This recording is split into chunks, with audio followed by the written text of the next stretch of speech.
people in my country expecting a lot from me. I haven't produced much at home. I don't have a test 100 here or a one-day 100. And I know they're looking forward to great things. And as long as they're not looking forward to 375 or 501, but it's nice to be back home and playing at the Queen's Park Oval, and hopefully I'd have a good game.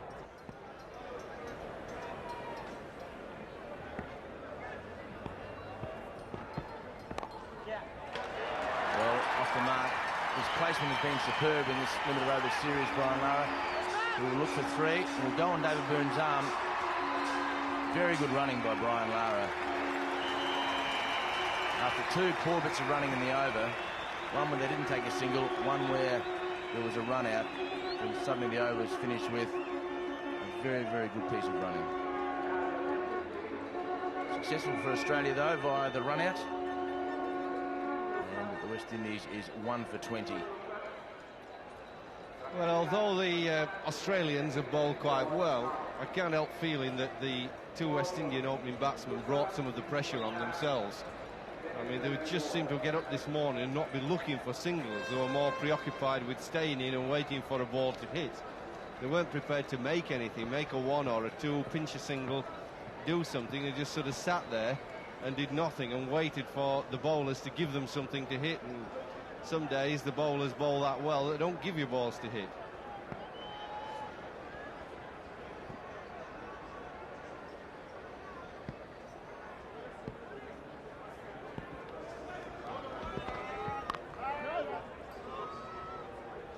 Lara looking to run a game, but straight to David Byrne.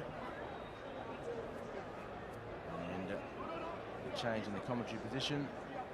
Michael and Michael. Thank you, David.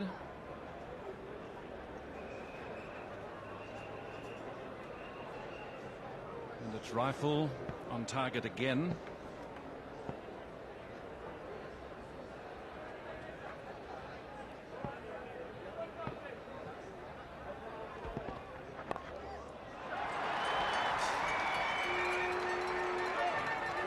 Lara around the corner.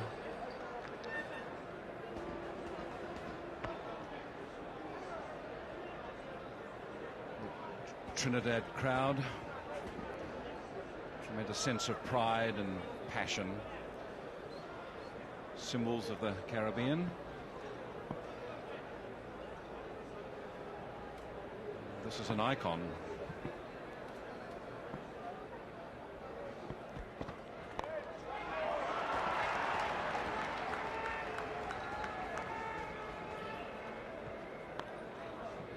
One of the great pleasures in Trinidad is to lime, isn't it, Michael? To lime is to lay about, to hang out, to be relaxed, and to absorb it all.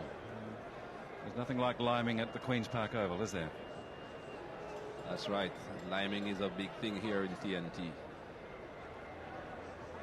Exactly where the word liming came from, Mike, I'm not too sure, but once you're doing it, you're enjoying yourself. Just relaxing and having a good time.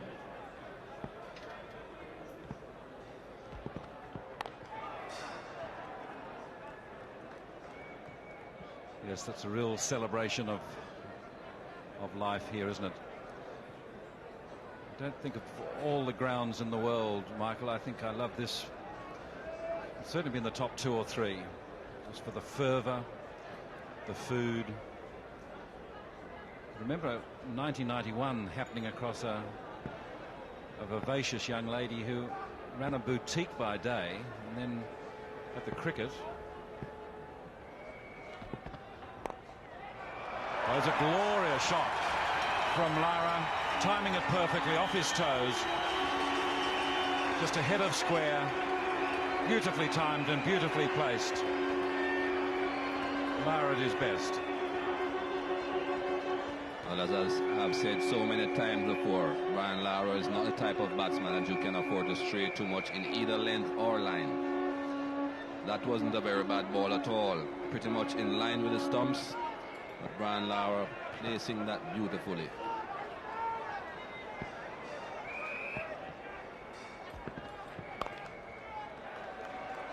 This time back and very orthodox.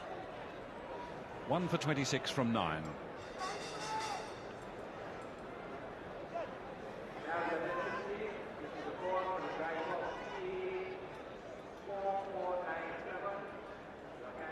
Lara in position and the sense of excitement. The crowd building up slowly today. It's always takes a little longer on a Sunday, as the churches are very well attended in Trinidad and Tobago. Later in the day, certainly the crowd will swell. It was a marvellous house yesterday. Marvellous house.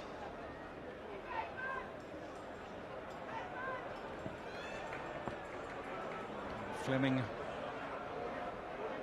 has his opportunity, an important one for him.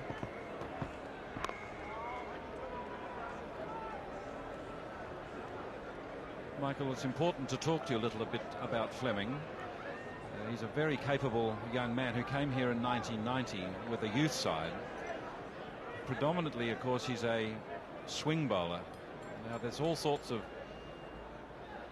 ideas have been expressed whether a swing bowler is productive in the West Indies or not. And I think after this ball, people will be interested to know.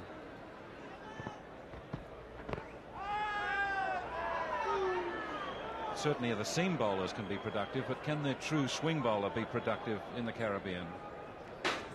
Swing bowlers don't usually get too many wickets here in the Caribbean, Mike, but I would think that Fleming is more than a swing bowler. He hits the seam regularly. He does get the ball to move a bit off the seam, and he's above medium paced. So I would think that he should be able to do reasonably well here. At the moment, he has been bowling quite well. I have been quite impressed with him.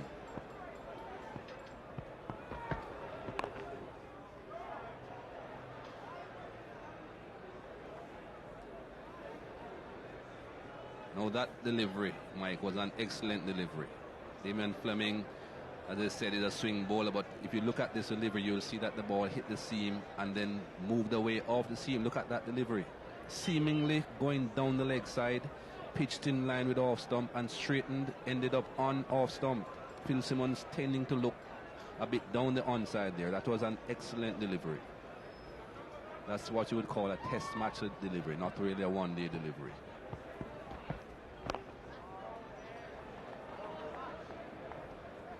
Certainly, like his Victorian colleague Paul Reiffel, he has the capacity to bowl very, very good line.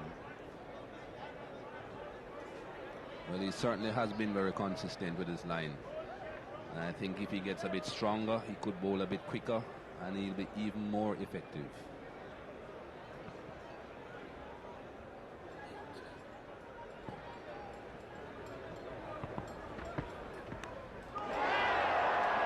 Beaten and gone.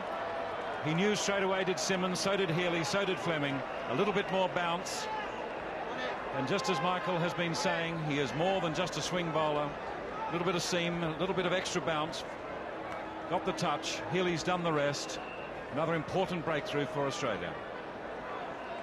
Another very good delivery here from Damien Fleming. Not a great deal of movement, and not as much movement as we saw from the previous delivery, but good bounce, good pace, and Phil Simmons just edging it through to the wicketkeeper. West Indies now 26 for 2.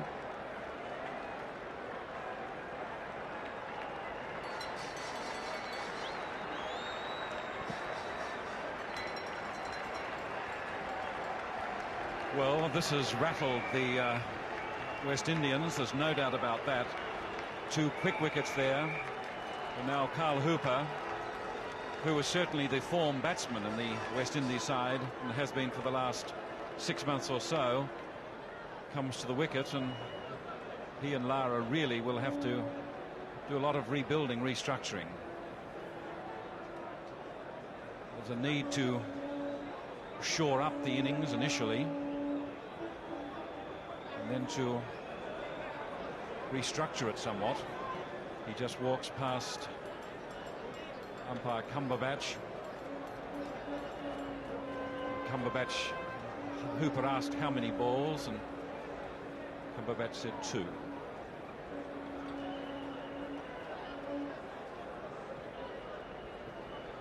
Carl Hooper with the responsibility now to rebuild with Brian Lara. This will have set back the West Indians considerably. A loss yesterday, a tardy start from Stuart Williams, And now the loss of Simmons.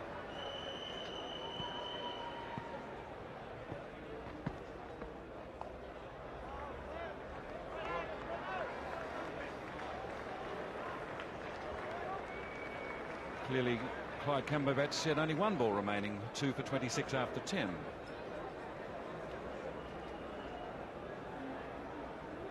And Damien Fleming bowling very, very well here today. And this is the fall of Phil Simmons' wicket.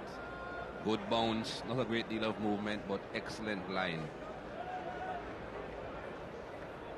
Phil Simmons knew exactly what had happened there. Didn't wait on the umpire's decision. And Damien Fleming didn't have to look behind him either. He knew exactly what the situation was.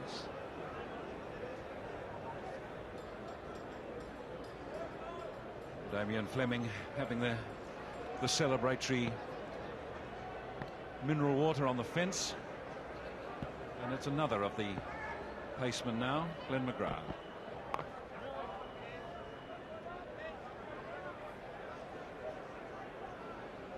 McGrath's been a little bit, he's had this flu, Michael, since New Zealand that he just can't get rid of. I know they've decided to change the antibiotics for him today.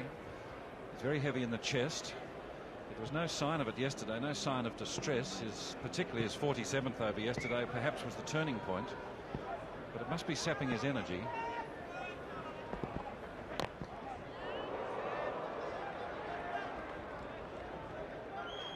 It must be hard when you're not 100% fit, when you've got the responsibility off a long run in these sorts of conditions. Yes, it can be a bit difficult, but whatever strain of flu that he has got, I wouldn't want to get that strain. From New Zealand, that's a long time.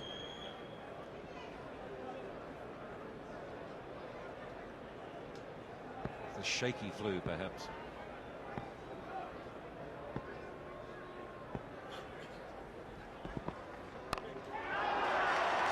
Just lays back and hoiks that around. Not quite the conventional pull. Effective enough. Not right out of the Lara manual, but still a trifle short. Assessed it quickly, and around it's gone for 4.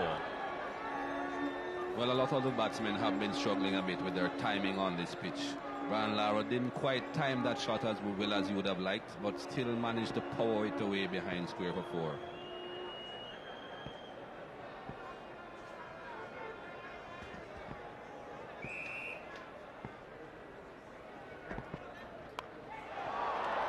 Now cutting uppishly but safely, of course, in the limited over game.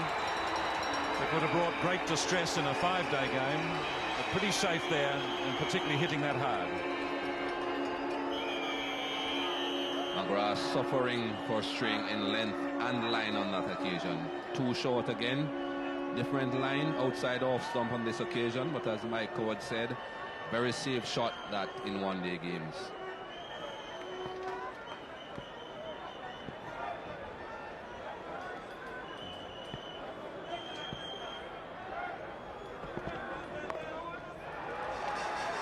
Goes to show his hands.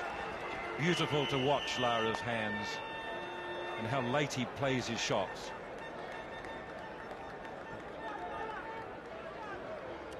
Could have been tempted to go for a similar shot to the one he played before on that occasion, but it was a bit closer to him, a bit closer to off stump, and so he decided to play with a perpendicular bat and just push it down to third man.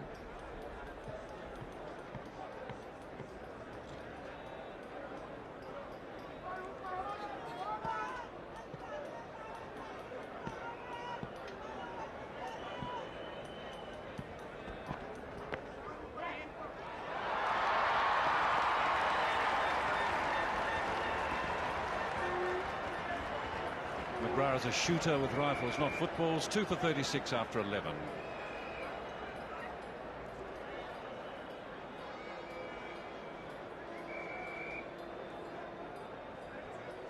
McGrath 9 off, first off, as we look across to, I suppose, the definitive symbol of the West Indies, the glorious palms of this glorious ground. In fact, the trees of Trinidad are quite remarkable. The wonderful pui trees in full flower in the savannah at the moment, and a Queen's College, The wonderful saman trees which are around the ground here, stunning trees. Look at that glorious.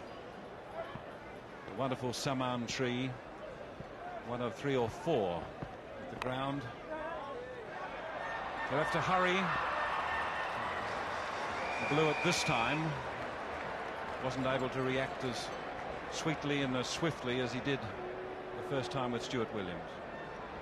I think that would have been pretty close for Carl Hooper, apart from the fact that he was running a bit straight down the pitch.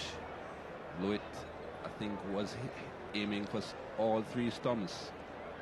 The direction in which he was running, he could see all 3. And if he had picked it up, it would have been pretty close.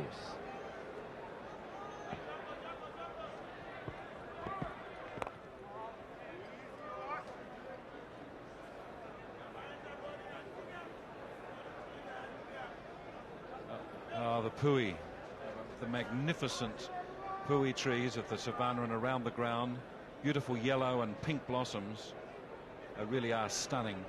Interestingly, Michael, they say in this part of the world, as part of the folklore, that if they're flowering as spectacularly as this, there is rain about. Well, certainly that was the case in 1991, but not at the moment.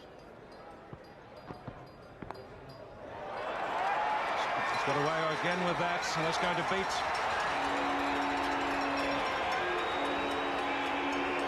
McGrath into the fence for 4. Just the leisurely roll, played it late, played it beautifully.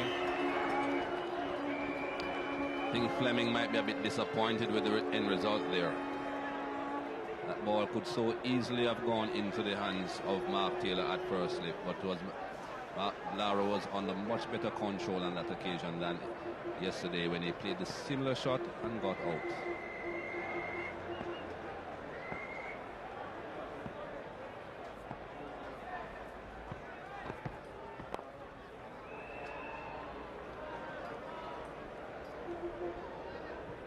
Michael, I can't help but thinking about, as I watch Lara and listen to the reaction of the crowd with him there, there's so much focus on Lara in West Indian cricket at the moment.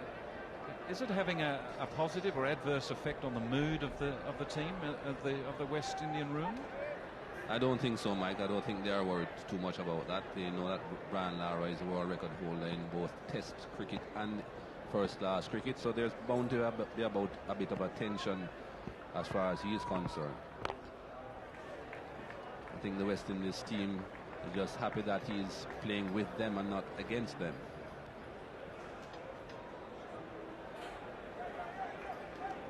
Everywhere you look, it's Lara. There's T-shirts with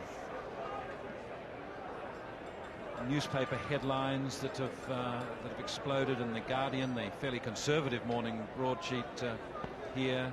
Magnificent Brian. He's fated everywhere.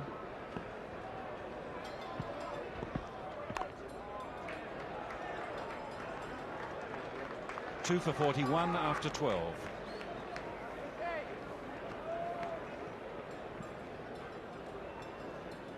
Well, Hooper and Lara, a wonderful combination to have in the middle when you've got to rebuild an innings. Hooper is just in the most splendid form and has been, particularly during the tour of India.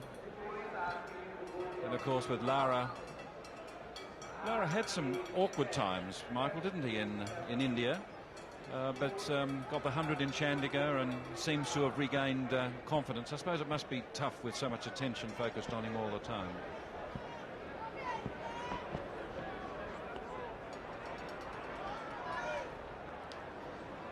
McGrath was a bit fortunate to get away with that delivery. Pitched a bit wide and went further away.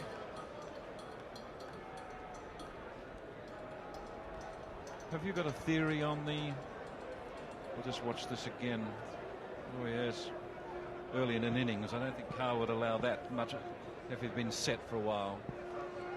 Got a theory on the Hooper recovery, the Hooper consistency? I'm not too sure exactly why that has happened, Mike, but he certainly is showing a lot more consistency of late. Batted very, very well in India. Got a few dubious decisions out there, but he took it upon himself to attack the spinners and did it beautifully.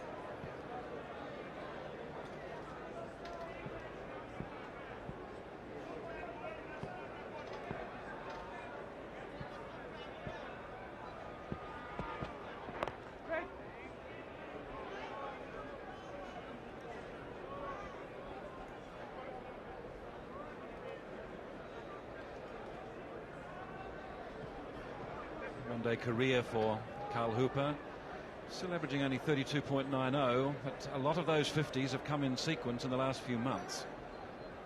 Can't think just off the top, but it would certainly be 8 if not 9. He's been very, very productive, and the consistency the selectors have long looked for.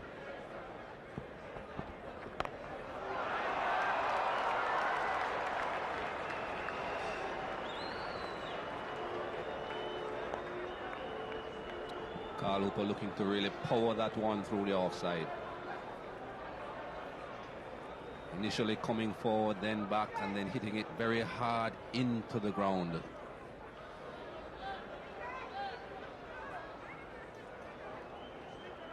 Nice bit of work by Slater.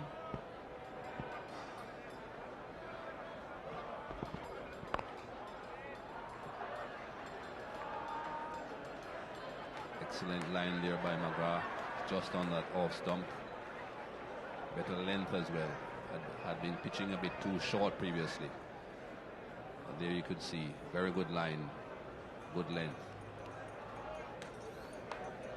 Well, another vantage point outside the ground this time. Another good line.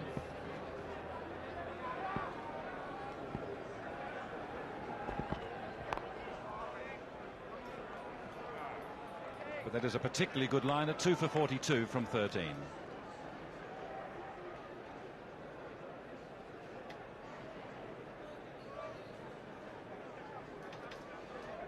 Yes, well, this is a very important time after the early setback. Stuart Williams, a very tardy start, and then the shock loss of Simmons, a player, of course, who's so powerful and can dictate the terms of a game early.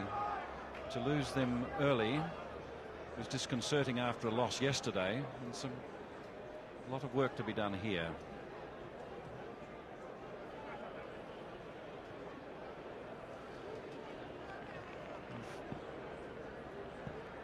Fleming continuing a pretty impressive spell.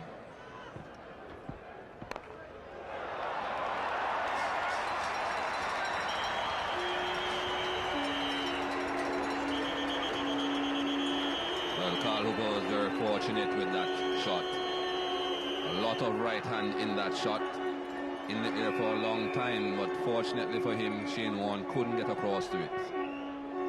Well, the end result for the West Indies pretty good, 4 runs.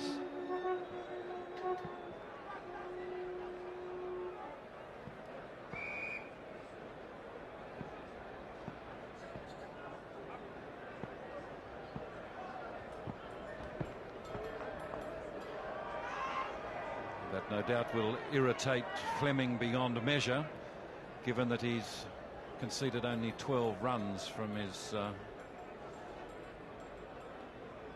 first 6 overs, and then to see that swung down there like that very crudely.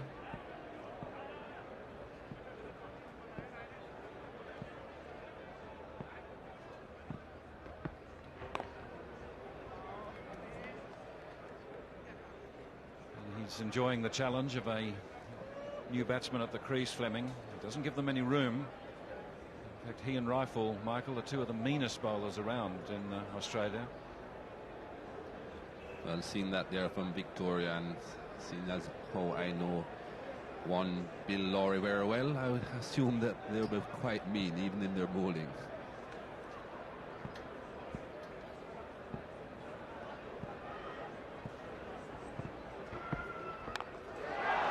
This is going to be wide, up and under. Beautifully stopped by Reiffel at the deep, dropping a hand on it, poised. A return, a lovely return for 2. Gave himself room, it was wide, very safe. Damien Fleming just straying a bit there. too short and much too wide. Luckily for him, Reiffel did good work on the boundary.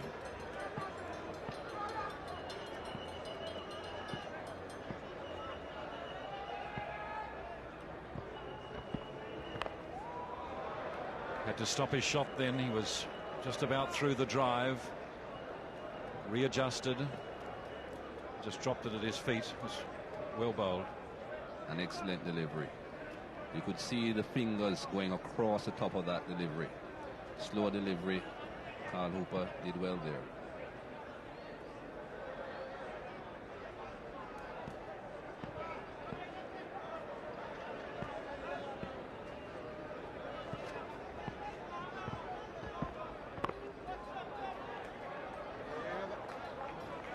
So articulate in defence. 2 for 48 after 14.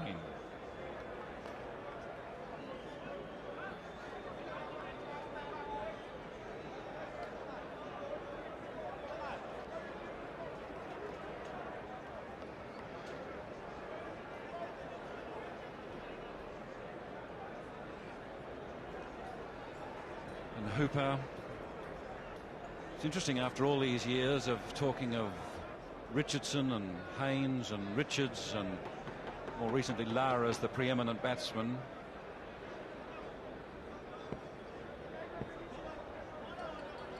McGrath.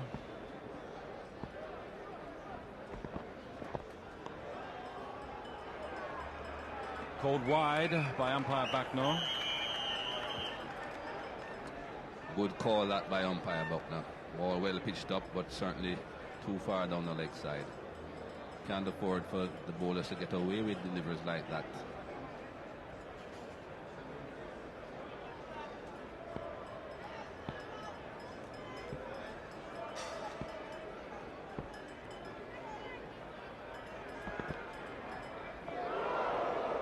Beaten outside the off stump is Lara, and that signals a change in the commentary position. Here's Tony Cozier. Thank you, Michael. Good morning to everyone. I don't know why Lara being beaten outside the off stump should be a signal from a change in commentator, but there it is. And ball just keeping a little bit low. Lara 21.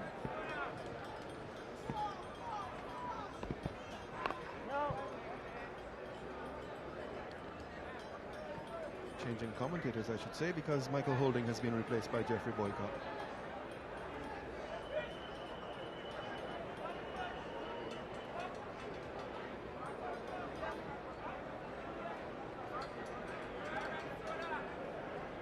Australia without McDermott today, and without Mark Waugh as well, two men who might have bowled in usual circumstances.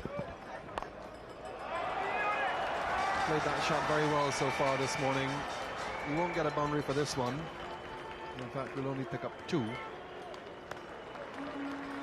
But he's whipped that shot of his legs with great certainty already today.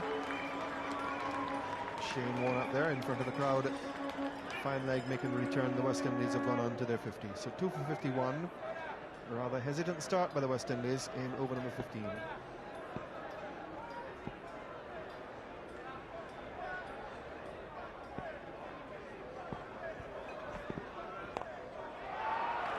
There's that stroke again off his legs, and more work here for Warne. Yes, it's difficult to tie down, is Brian Lara, like all classy left-handers. If you give him much room outside off stump, he's going to smack you through the offside. Then you try to bowl pretty straight at him and not give him any room, but he's very good off his legs. And I've always felt with left-handers that if you get into a little bit of trouble bowling at them, you should try bowling around the wicket, just alter the angle.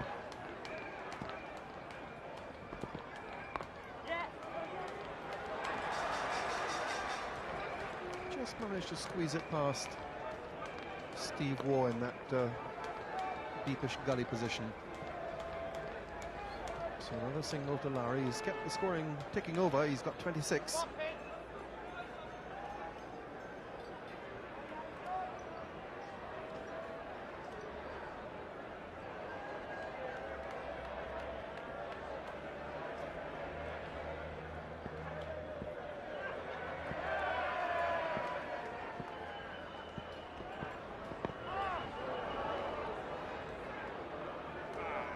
That's the end of the 15th over of the innings.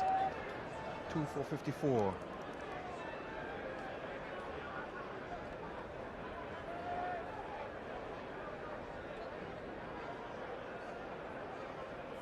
There's a difference when the ball and the bat explode together. You understand? And when you see they explode, they really explode. You understand? You want this too? No, when I finish, I want you to blow it for me. All right? Yes, sir.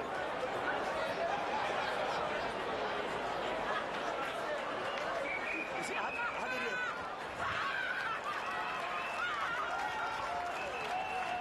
And then it's through.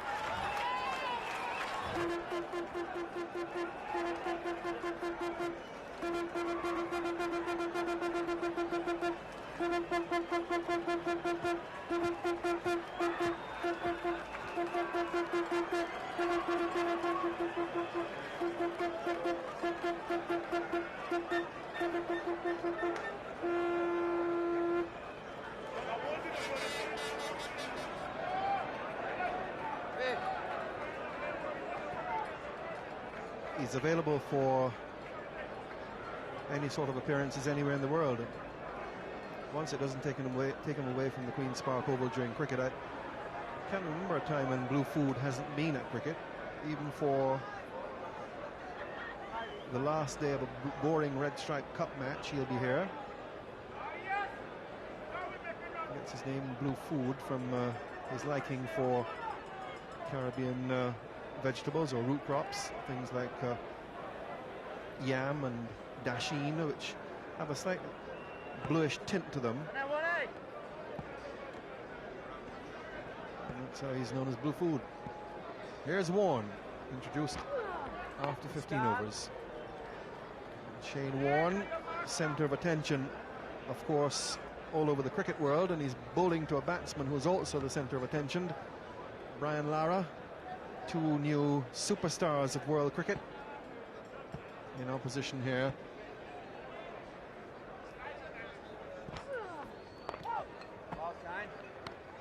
Yes, I think Shane Warne needs to get off to a couple of good early overs, because I don't think he's bowled badly, but his figures haven't been very good in the first two one-day internationals.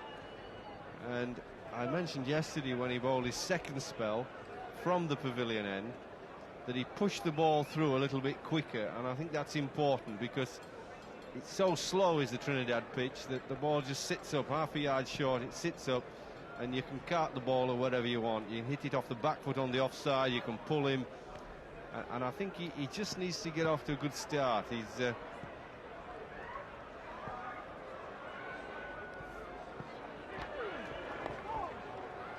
in fact, in the first two one-day internationals, he bowled his full quota of 10 overs in each one, so 20 overs, and he took 2 for 119, and that's worked out to 6 runs and over.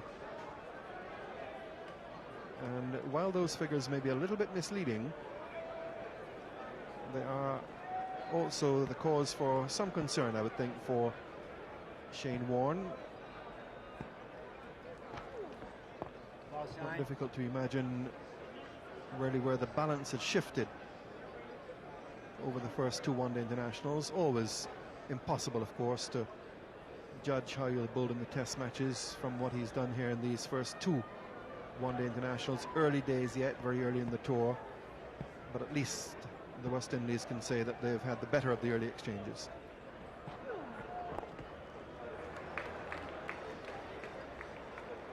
Well, he's not thrown anything up so far this over, and I think that's right, because he'll be disappointed.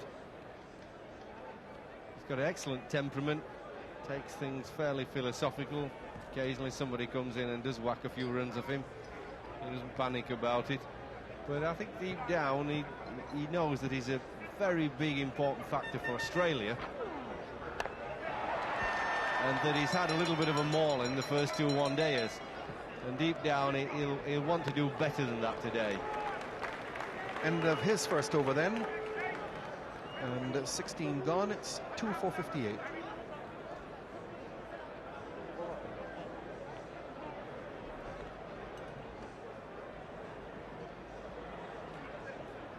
There's our spin vision of that delivery, which did turn, but it was very short. and Hooper had plenty of time to put it away. In fact, it did turn quite a long way. So Warne's first over, and the drinks are coming onto the ground with 16 overs gone, and the West Indies are 2 for 58.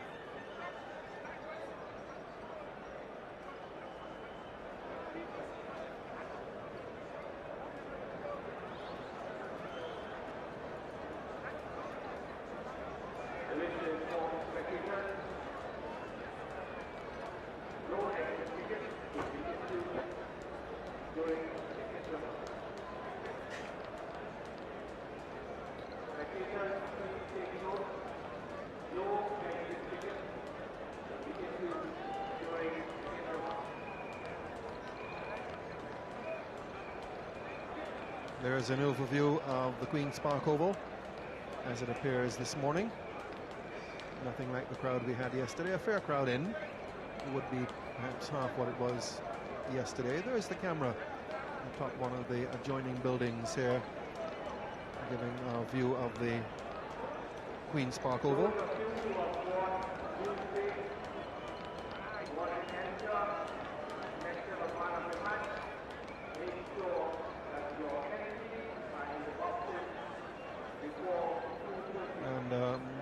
We have a camera right on top of that Trinidad and Tobago Life Insurance Company building there. That would be a quarter-mile away, something in that vicinity. And there it is, giving us that view of the Oval. We're looking out, there's the Gulf of Paria in the background, and beyond that, the South American mainland. In fact, Trinidad is the southernmost Caribbean island, and that is cricket being played by a cast of thousands at a school nearby. That's St. James, which is not too far away. Everybody wants to be a Brian Lara out there.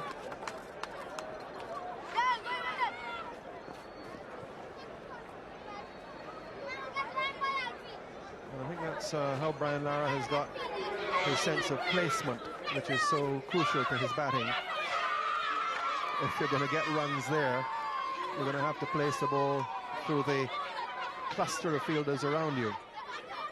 I think they're calling for the television replay for that one.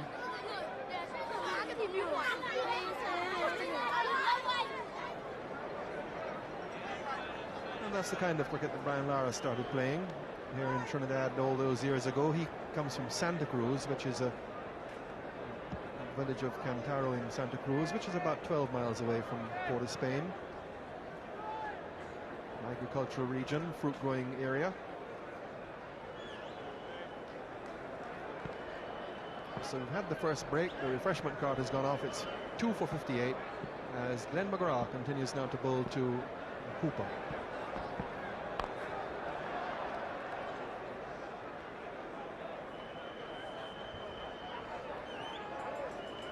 Brian Lara at the Queen's Park Oval, which is his home ground. He is, of course, from Trinidad and Tobago. He also plays for the Queen's Park Club in club cricket when he has the chance. And this is their ground as well. 95 not out, in fact, is his highest score in an international match at the Oval. He hasn't got a century here yet. That's a wide, no question about that one.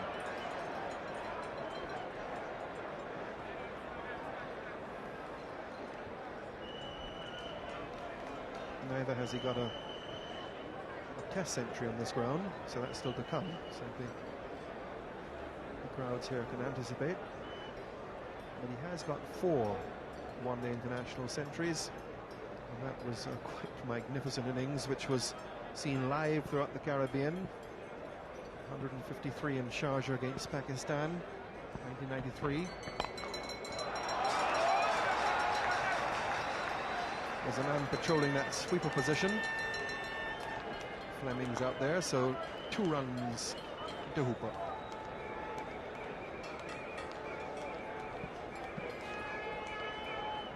There was a time he used to open the batting. In fact, he opened the batting in the World Cup in Australia and New Zealand 1992 with very good effect.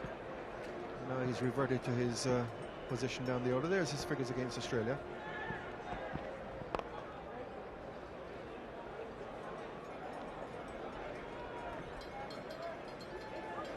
Toured Australia in 92-93 when he got that highest score.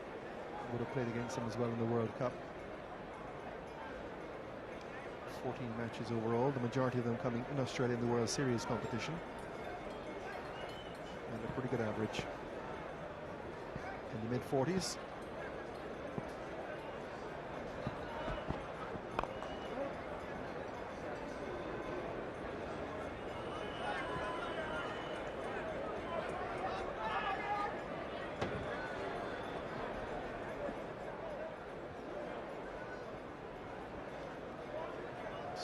Dermot and Mark Waugh out of the team. It will mean that Steve Waugh will have to do bowling today. He bowled yesterday, bowled 5 overs yesterday. Of course, he did have those 5 warm-up, so to speak, overs in Barbados in the B team match last Sunday. That's a fine shot. Deliberately lifted over the top with very little effort.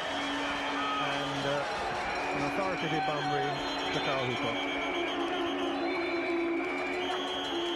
Yes, I think this partnership of Hooper and Lara that Australia are going to have to just keep a little bit of control of.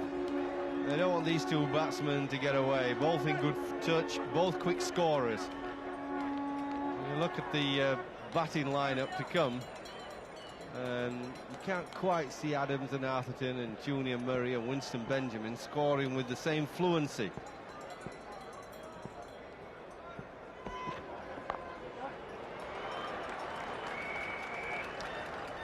When you look at the West Indies batting order, you feel that Hooper, Lara, they're the key to it. They're the key to whether they get a big total or not. 2 for 66 after 17 overs.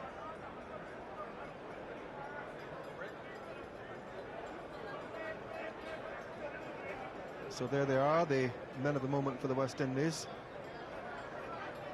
West Indies perhaps have shortened their batting somewhat by reintroducing Junior Murray as the keeper. They want a specialist keeper in the side, and his batting has improved so significantly in the last year or so that they feel that they can use him in the number 7 position. But even in spite of his improvement, he's not really a specialist batsman. But Jimmy Adams, who was used as a keeper, also having some difficulties with his knees. Ball shine. So to ease him, they've brought in Junior Murray back into his specialist position. It's rather ironic that Junior Murray got his place in the West Indies team. First of all, in the one-day internationals, David Williams was the test keeper.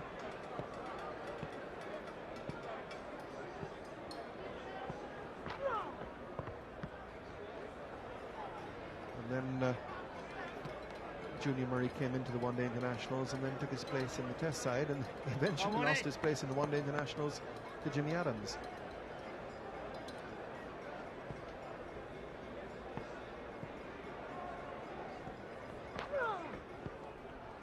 Yeah, this is the real battle. Shane Warne versus Carl Hooper and Brian Lara.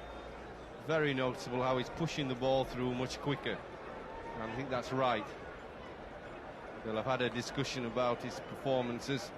Shane Warne's not been too clever so far in the 2 one-dayers, but making an effort to change, do something a little bit different.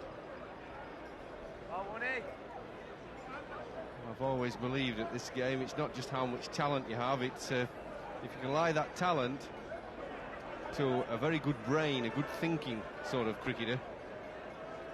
When you get in difficult situations, you've got to think your way out of them. You are going to make one hell of a player if you've got a bit of something upstairs to think with. Because I think it'd be very rare, very few cricketers have gone through their careers, everything going swimmingly well for them. Usually everybody's had a hiccup at some stage or another, and it's how they think their way and come through it. Right ball, that's what really matters. That's a top over from Shane Warne. 2 for 66.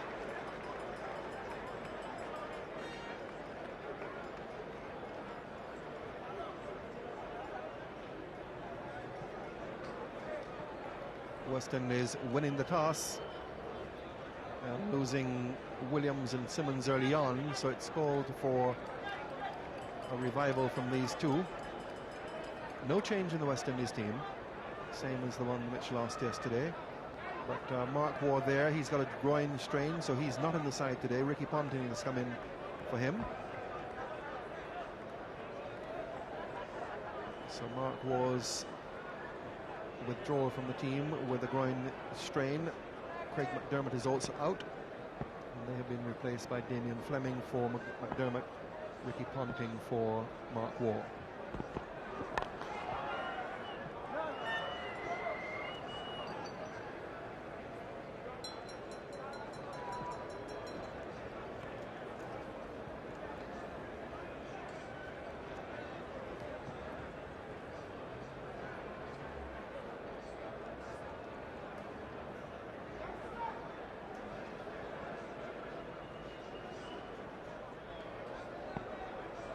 The 12th penalty substitutes have a busy time here in the West Indies in the hot weather.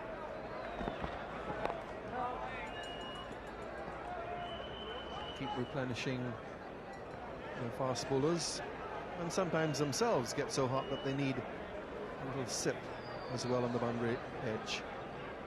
You'll find that happening frequently during the course of the series. Reserve players armed with some sort of liquid coming around the boundary and offering it to the bowlers and the fielders, who are very hot in the middle. Temperature would be around 30 degrees.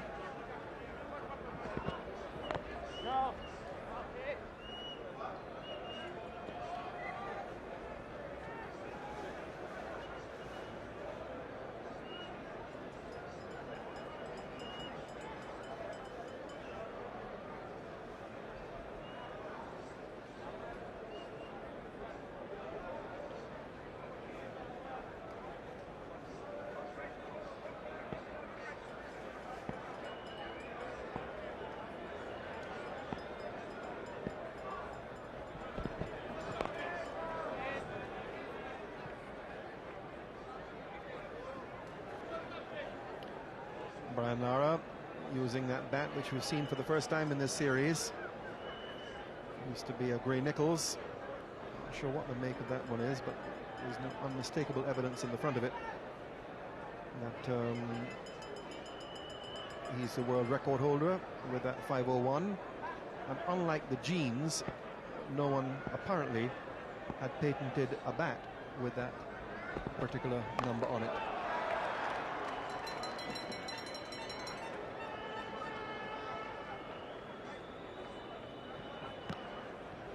As we know the story, the clothing manufacturers to which he's contracted wanted to bring out a line of jeans, and they did in fact, when he made his 375 jeans, and of course within a couple of weeks he'd made 501, and when they wanted to bring out a line of jeans in that number, they realized that another jeans company back in the last century had patented that number. I don't think there was some cricketer who had made the 501 then. Reason rather obscure why they did. 2 for 67. Warne now to Lara.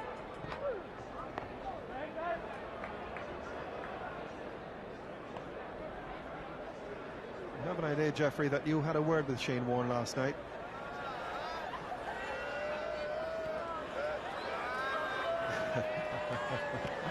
Not only is he selling peanuts, but he's giving a great deal of entertainment to the spectators down there.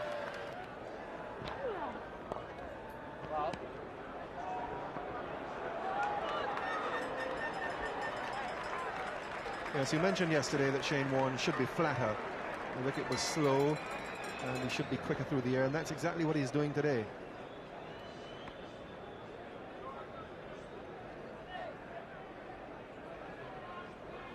I think the man's a great bowler, and unless he gets a serious injury, he's going to be a great bowler for many, many years. That one he threw up, that's the first one he's thrown up, and straight away Lara's taken the challenge.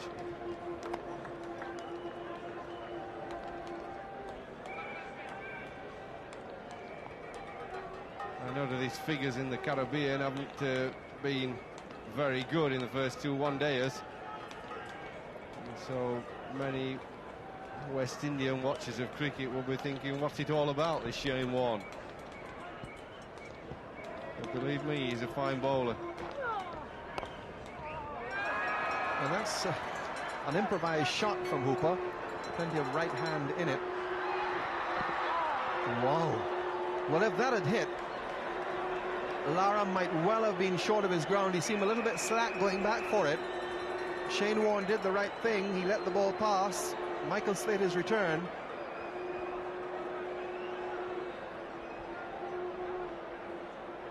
And he would have been gone.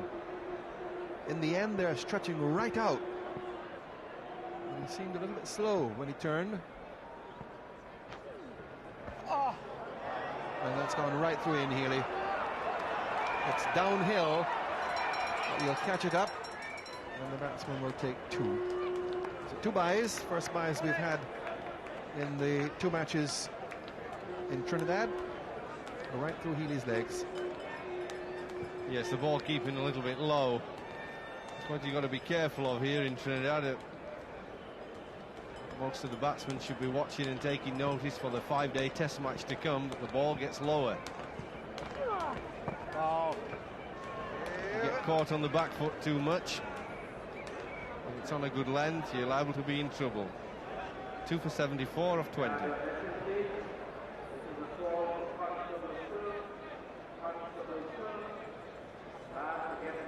So 3 overs and a maiden. So Shane Warne tightening up.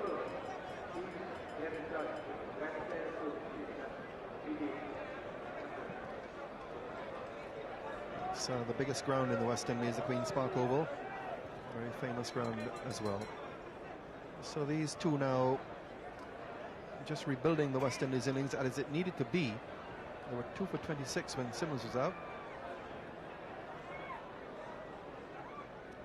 So 20 overs gone, 30 remaining, and Lara on 32 in strike.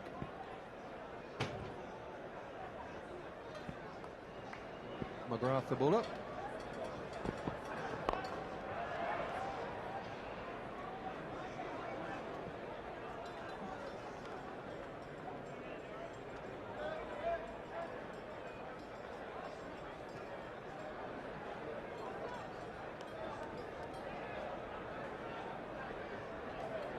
Back with a peanut seller,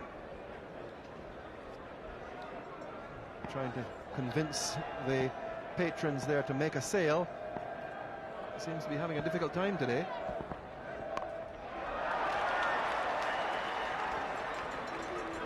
Well, it really should have been a second. It just seems a little bit slow between the wickets today. The third man fielder had to come around to his left a long way.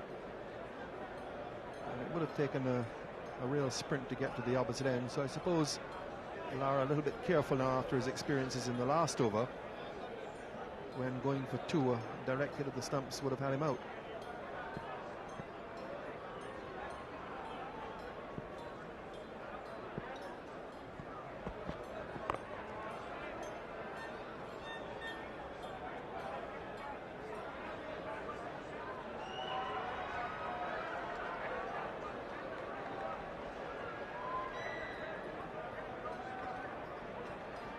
In fact, when he does make a sale, he tosses the ball into the crowd, to the purchaser.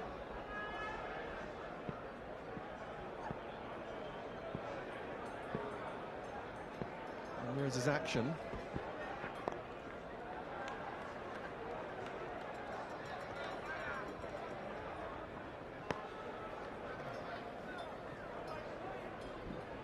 And here's the action now. You'll see that he has a nice flick of the wrist, back he goes, and a nice flick of the wrist, getting the ball, getting the bag right over the crowd into the hands of the purchaser. That's taken years of practice. There he goes again, nice flick of the wrist.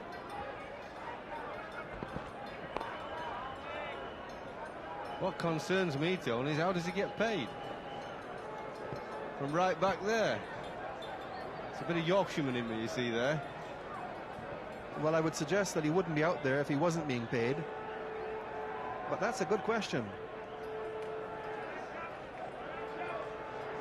In the meantime, a 50 partnership has been raised of 66 deliveries between these two. 33 to Brian Lara and 20 to Carl Hooper.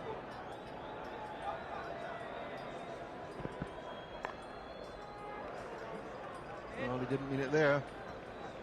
There is no one in there for the catch, and the batsmen take a single.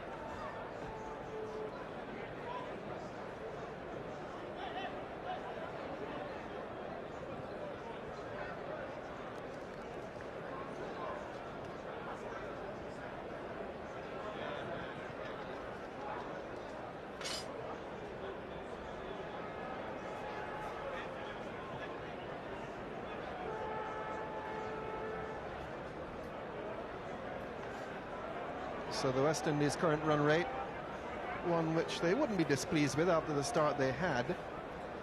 The innings still in need of more repair.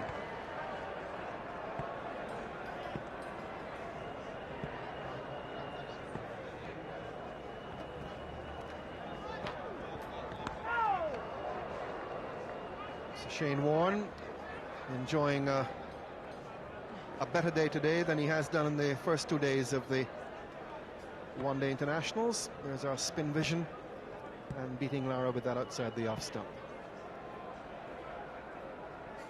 And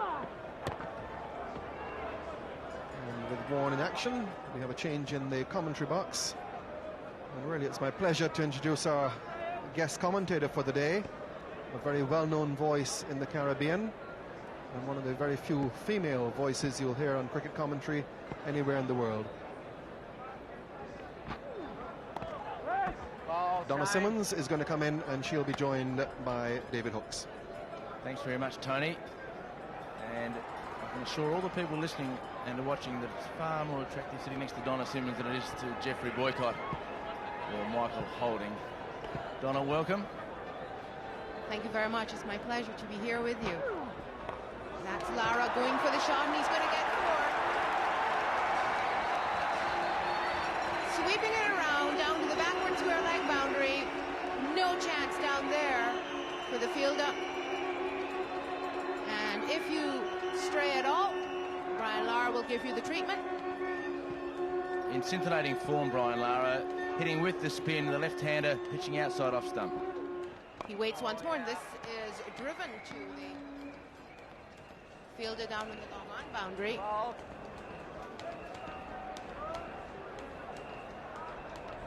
So the West Indies moving on, 82 for 2 now.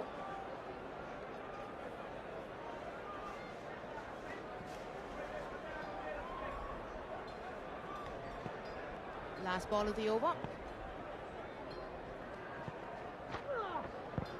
Right bowling. And at the end of the over, 2 for 82, the West Indies after over 22. Yes, well, Shane Warne just getting a bit of stick occasionally from Brian Lara, but I think that Shane Warne would be more than pleased with the way the ball is coming out today. He believes that he's bowled a few good deliveries in these limited overs internationals without bowling consistently well. So he'd be more pleased today. 4 overs for 14 against 2 players in form is good bowling.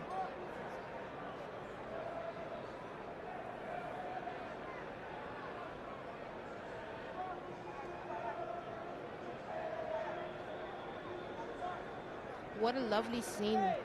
The beautiful Queen's Park Oval ground with the cement trees. 22,000 yesterday. Not as many people watching the action on day 2 here in Trinidad and Tobago. Just about 18,000 perhaps. But certainly is a cracker of a game. 1-all. Very even contest.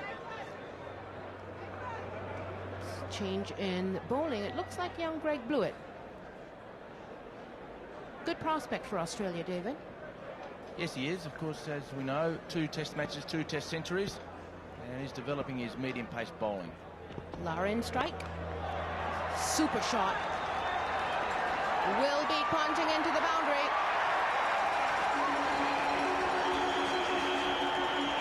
Even on the hard grounds out here, Australians still diving around. You can see that they're keen, will go after the ball, but that beautifully hit by Brian Lara. Well, the classical left-handed shot, the ball going across the body and cover-driven, and a desperate attempt on the hard ground, and Risky Ponting unsuccessful.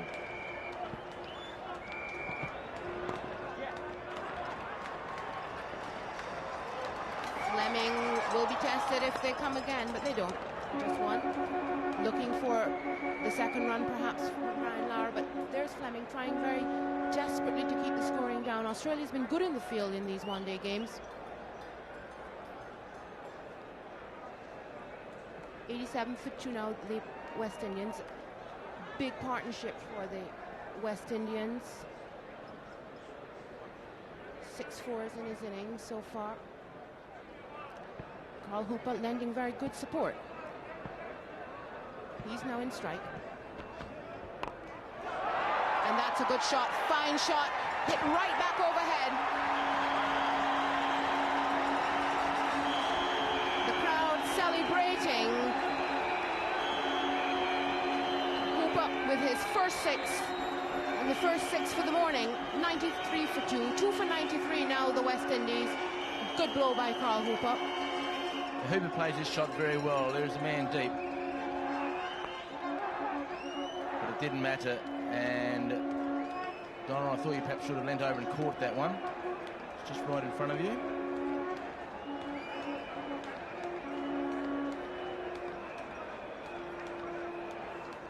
Hooper, 26 to his credit. Lending very valuable support to Brian Lara.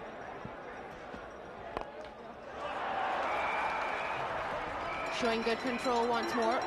Boone's down there, and they're coming for the second. They'll get it easily, too. Better running between the wickets from these two, certainly. Yes, you're right, Donna. The Australian running between wickets yesterday was exceptional, particularly with Taylor and Slater. And this morning I thought that Phil Simmons and Stuart Williams was very poor. And in fact, Phil Simmons actually ran Stuart Williams out.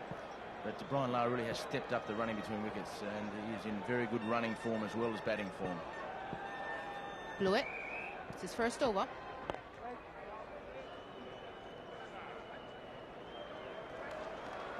So it's 2 for 95 after the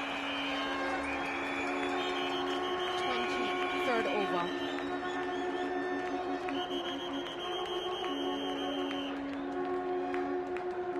Very hot today, but of course if you come with the appropriate headgear, not a problem, and of course with the appropriate refreshment.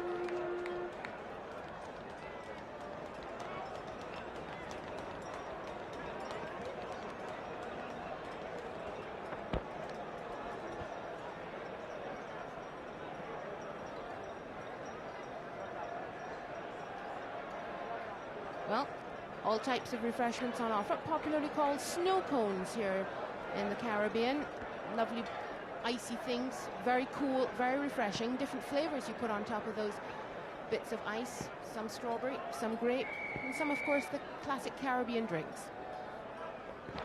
Shane Warne to Brian Lara.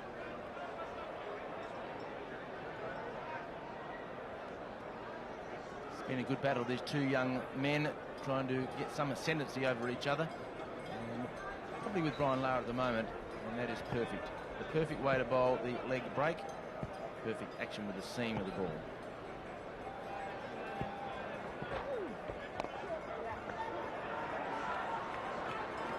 Another run for Lara. This is Warne's 6th over.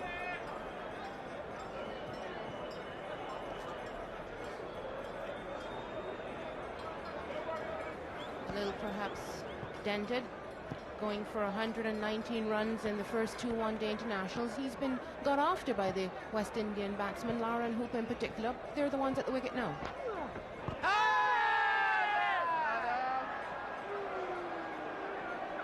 Good shout by both Ian Healy and Shane Warne.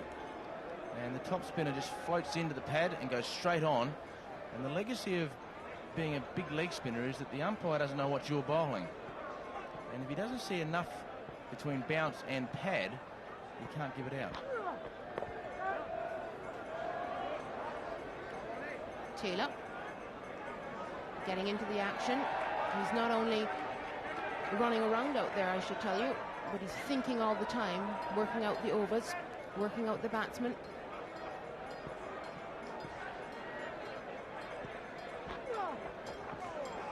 The sweep from Hooper. Blew it down on that fine leg boundary. Seen good fielding from him already this morning, running out Stuart Williams. He's been quite quick in the field as well. 2 for 97. Last ball from Warne coming up. A little bit of a consultation in the field as well. Umpire Cumberbatch just seeing everything is ready. It is. Well in, Babs. Over. No addition there. Fielding too quick, too swift. Warne is finished with that over. Over number 24, and it's 2 for 97, the West Indies. Shane Warne would be more than pleased today. Hasn't got a wicket this morning, but his bowling has been very consistent. And given that those two men are in good form, Lara and Hooper, he's been a bit quicker through the air today, has it Shane Warne, and that has allowed him to be a bit more consistent with his length. And this being a one-day game, he'll work on that, and he'll be a different bowler during the Test matches.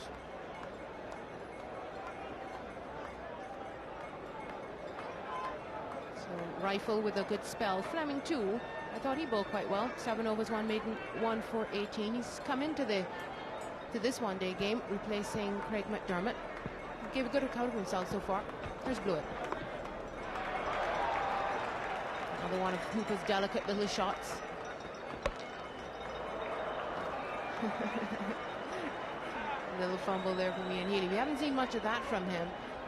The ball coming in, stumps. But we haven't seen a lot of that from Ian Healy. He's kept very well. Man of the match yesterday, deserved too, David. Yes, he did, Donna. Played it very well with the bat yesterday. He is the best wicket keeper in the world, and he's keeping to Shane Warne over the last couple of years. And of course, the Tim May has been exceptional. Just jumping out of the way of the bail. Difficult keeping to Shane Warne, I would think, but he's done it pretty well indeed. Standing back now for Blewett.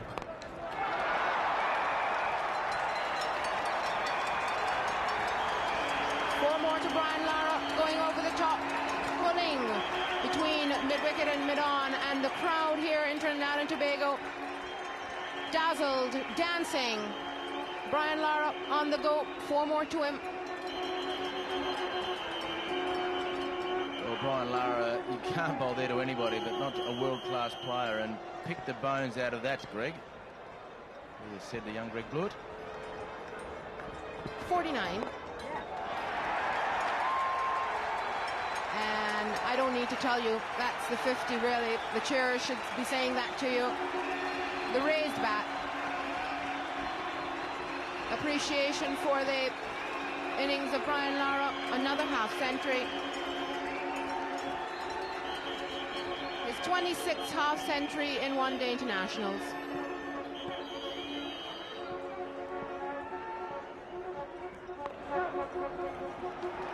Good quick running again. So the boundary followed by 2 single, always good for one-day cricket.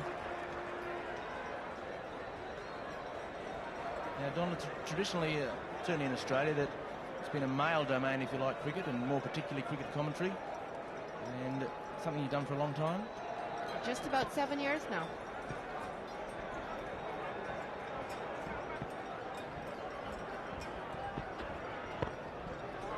Lara, defence. No addition to the total. Now, as a barrister, though, Donna, how do you find the time to get to the cricket? Do you make your clients suffer, or do you work around your clients? Well, it does require a little bit of juggling. I have a lot of things to do, but once you schedule your time right, and I think once you actually organise pretty well, you can do just about most things. Of course, it helps that my brother and my father are also lawyers.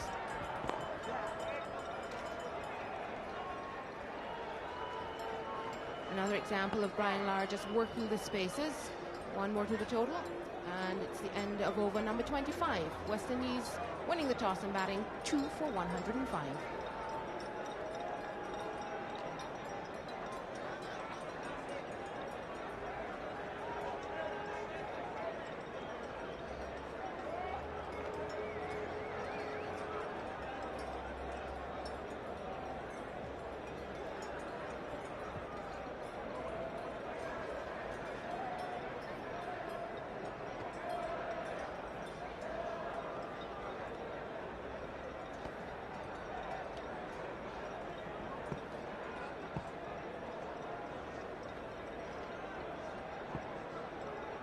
Warne continuing. It's his 7th over.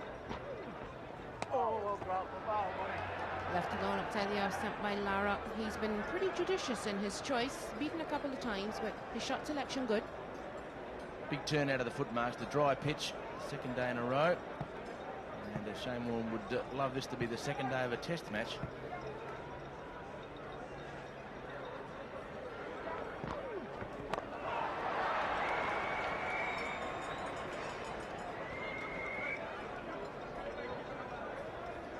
I think one of the features we've seen here, David, with the West Indian batsmen, Lara and Hooper in particular, they've been either using their feet or whenever possible getting onto the back foot, trying to assess the turn of Shane Warne. But he's bowled well today, I thought. Better line from him. Yes, he has, and we found out yesterday that Keith Arthurton was also quite prepared to use his feet, so it augurs well for an intriguing battle throughout the Caribbean summer. Ball, Shane.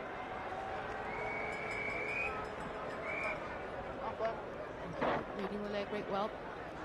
And again, walking into the shot. Typical Hooper. It's looked good too. Impressed with him, are you, David? Yes, I think all Australians have been disappointed with Hooper over the past 4 or 5 years. We have recognised the enormous talent that the young man has. He probably hasn't done it consistently at test level, so this is it's good for Australians to see Hooper in good form consistently. Well bowled again by Warne. Lara cutting, not making contact. He's Stump can shows the flipper. You can see it comes straight out of the front of the hand. It won't turn and it won't bounce. Ball. just the one run.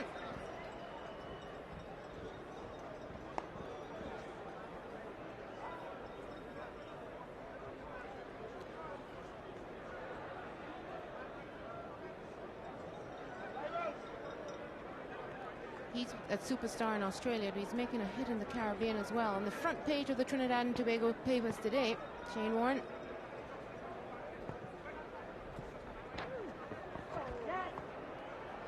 Again, Hooper using his feet. That's a technique the West Indians have been employing. Dead ball, no attempted shot by Hooper, just ran down, let the ball hit the pads, and no run to the West Indies.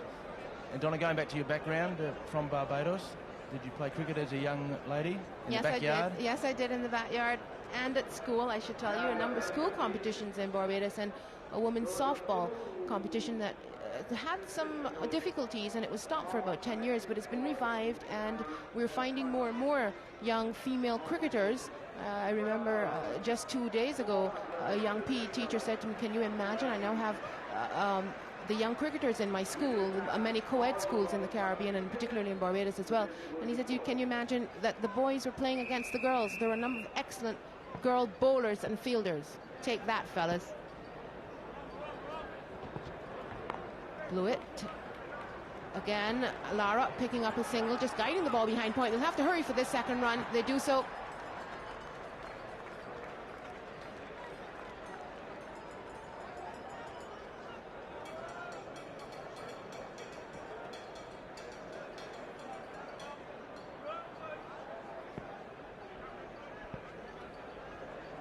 Would have been home.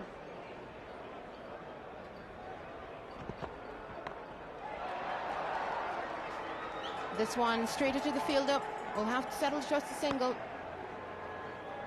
Well, going back to that women cricketer situation, of course, Brian Lara, all that Australia has to do at some stage during this summer, Donna, is bring out Zoe Goss and just let one of the bowlers run up with a Zoe Goss mask on.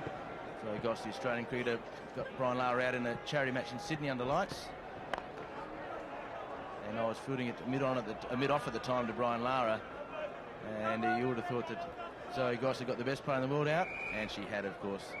And to be fair to Brian, though, it was on the Wednesday prior to the game in Sydney on the Sunday. He made 90 for the West Indies in the second innings of that Test match in Bombay, and then it just flown down via London.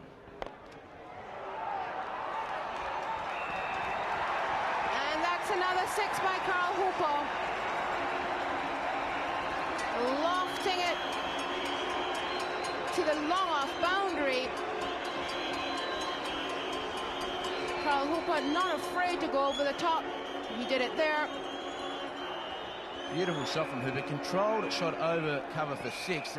And the impressive part about that was he was able to place the ball away from the long off fieldsman. Full toss to Hooper. He'll get runs. Not able to put it away as he would have liked, but he'll certainly get 2 here. 2 for 119. Traditionally, when the players go over the top, they just hit the ball as hard as they can and try and get it over the boundary line. But Carl Hooper is in such touch that he's able to place the ball away from the fieldsman and still put the ball into the air. It's very good batting. I think he took his bat away there. Hooper is really, I think, seeing this ball particularly well. His timing excellent. 2 for 119 off the 27.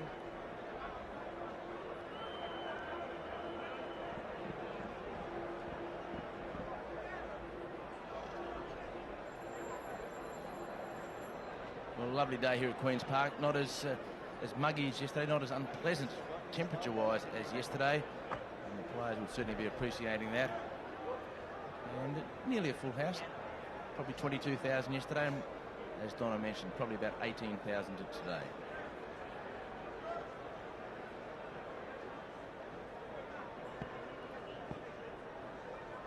Partnership of 93, 69 minutes. Lara going on to the back foot and getting a single there. Very important session for the West Indies. Important partnership with these two. Current rate of 4.41 by the West Indies. They want to pick that up as time goes on.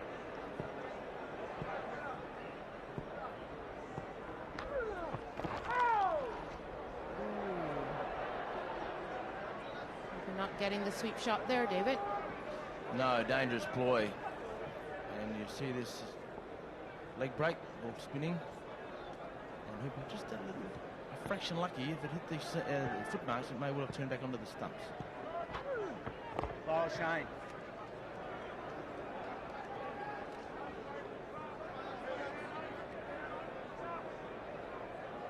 Taylor pensive, I'm sure.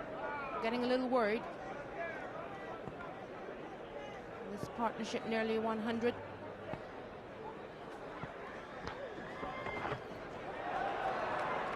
Getting it this time. We'll just get the single.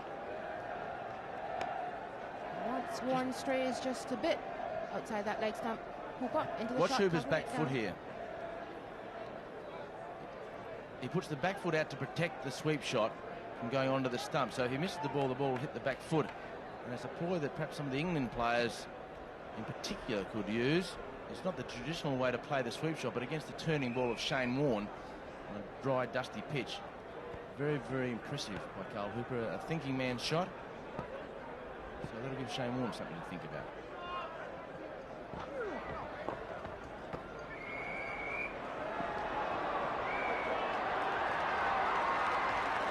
The lack of speed on the ball allowing them the second. Intelligent running from these two. Outstanding running. The ball did not even go outside the circle, so it did not go 30 metres from the bat, and yet Brian Lara was able to jog back for the second.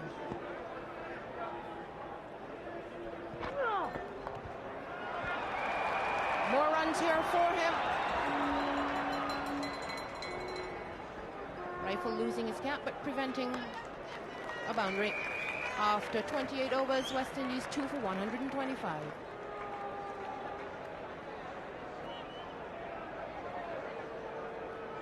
Two players just not declaring themselves out, just changing gloves, having a bit of a drink. And Australia, of course, in trouble. No Mark Waterbowl, he's not playing this game because of the groin injury, and no Craig McDermott, who was out because of a shoulder injury. So Australia effectively a bowl and a half, bowl and 3/4 down, and a lot of workload being required by Greg Blewett and perhaps Steve Waugh. 99-run partnership between these two, important two. West Indian wicket last went down at 26. Reiffel coming back.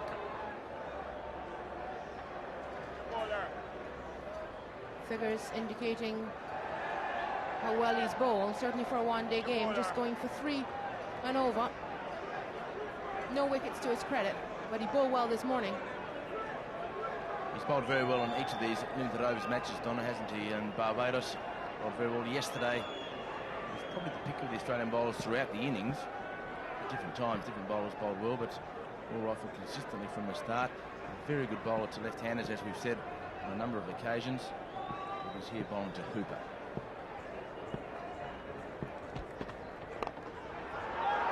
And Hooper's gone. Slater taking the catch. Going into the air once too often, and Hooper has gone for 41. The West Indies now 3 for 125. Yes, Carl Hooper will be disappointed with that. He got out yesterday in a similar type fashion, and here just not quite getting his weight to the ball, and the outside half of the bat hitting the ball straight to the very, very safe hands of Michael Slater. So a very big blow for Australia, as Hooper played very well. A great foil to Brian Lara, 3 for 125.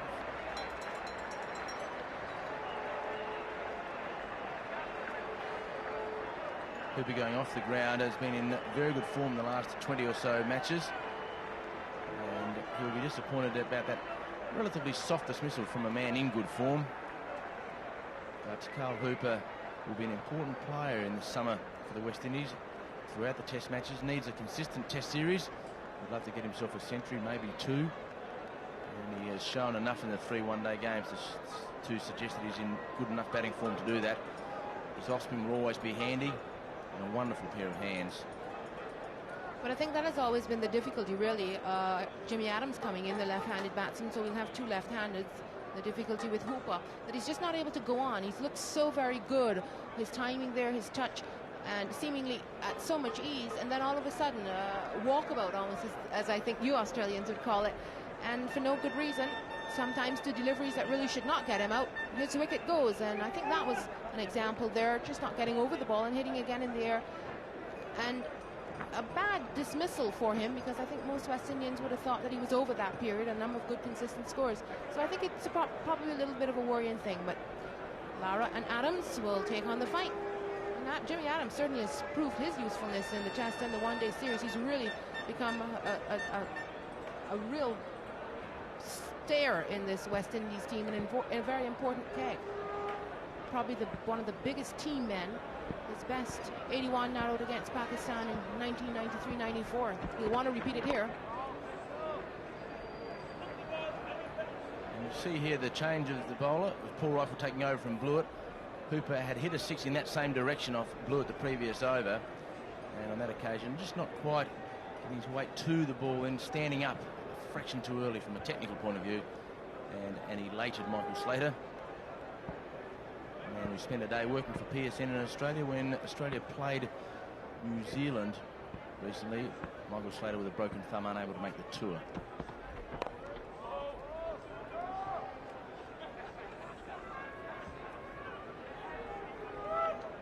Well, if there's anyone that the West Indies would want to be coming in now, 3 for 125 at this stage. This is the 29th over. They would not be adverse to it being Jimmy Adams. Really cool customer.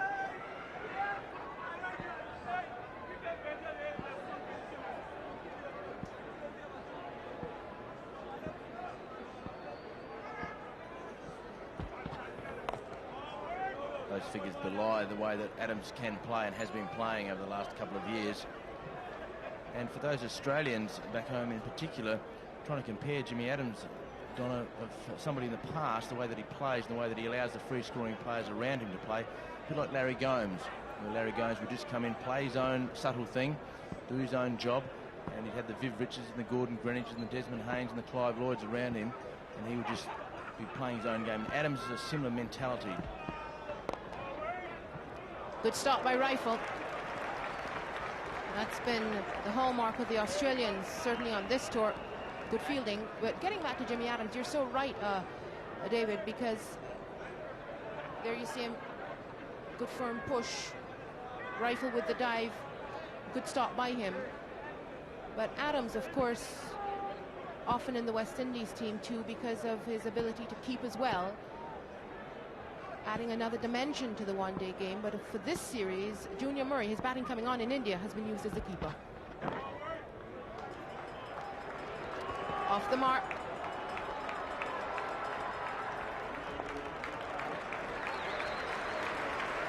So Jimmy Adams off the mark with a couple of runs after 29 overs, 3 for 127, the West Indies.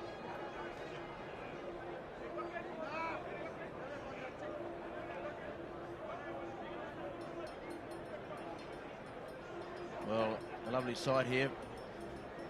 And the cameraman up on that building. It's a pretty comfortable day, really. Today's quite pleasant. He's got his esky full of Coca-Cola. Just a panoramic view of Port of Spain. Clouds not really threatening, no real menace of rain. There has been a bit of apprehension about the rain here in Trinidad over the last couple of tours of Australia. But no problem here. As we see Steve Warne coming into the attack. And very, very gentle yesterday was Steve Warne. His shoulder not 100%. But with the withdrawal of McDermott and his brother, I'm just going to have to get a few overs in because Greg Blewett didn't bowl as well as Mark Taylor would have liked. Well, as Donna leaves us to go back to her radio commitment, I can now hand the mic over to Mike and Mike. It sounds like a trifecta, David.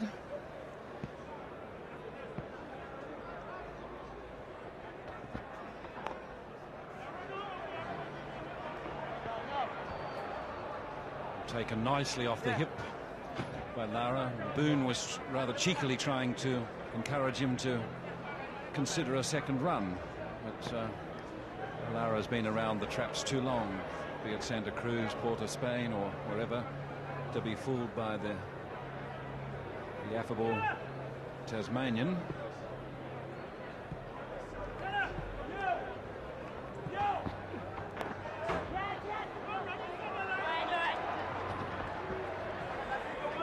Actually well assessed by Boone.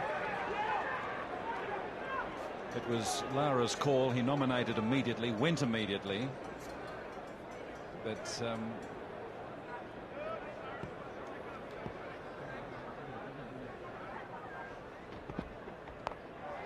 that's a glorious shot. Just a little bit short from Warne. Lara into position, hoiking it around behind square for 4.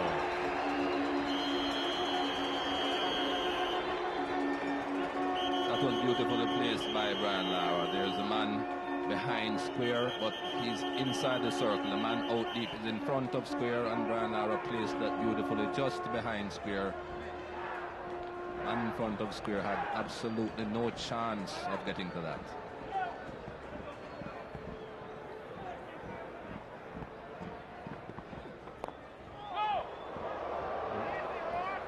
Well, that was interesting. That offering, a very aggressive offering from Lara, encouraged Stephen Warne to come around the wicket.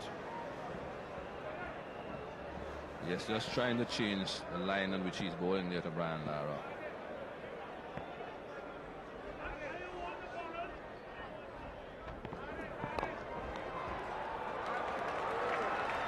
Very good reactions from Stephen Warne. A little unpredictable at times, Warne with his hands. His enthusiasm is boundless.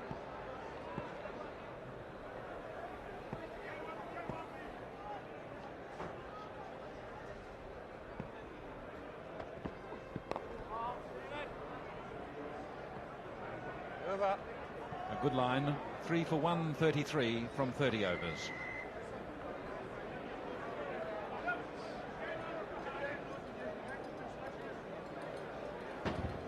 Stephen Warne is just the man to settle things down after that assault on Greg Blewett. Another subduing moment for Blewett. In fact, the Australian bowlers have had some fairly subduing moments. Lara 66 from 68 balls. Really, given the amount of pressure he's been under in his own environment, he's batted beautifully both days.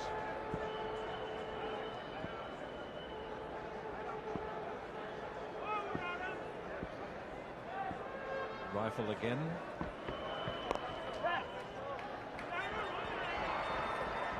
pressure now on the fieldsman, Michael, and you can start to see it, can't you? That Hooper and company have built it up. The Australians are making some hand errors now. Just that little extra pressure.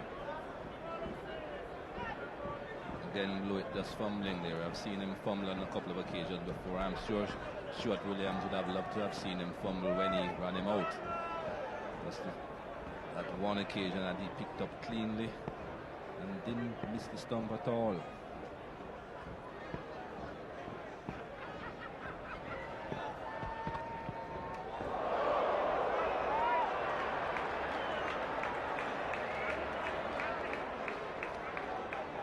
I don't think Paul Reiffel was too impressed with that call there by the umpire, but I think that was pretty wide indeed. Brian Lara did play at it, but I think that could safely say that that was a right. Pitched well outside off stump and continued to go away from the left-handed batsman. Umpire Steve Buckner, I think they're rightly calling it a wide.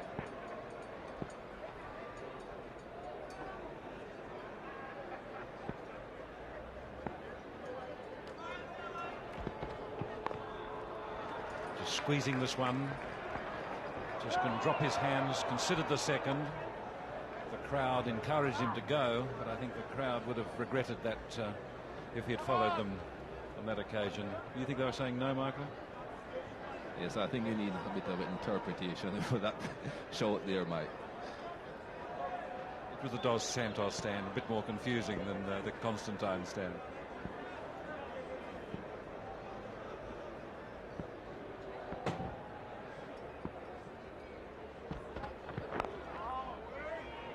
This is the trouble for us Australians when we reach the Caribbean, Michael, is to contend with the patois. We think we're understanding what's going on perfectly well, but we find there are times when we don't. And of course the accents vary throughout the different islands. Different slang words vary, plus the way they are said. A lot of Bajans don't quite understand Trinidadians, similarly with the Jamaicans.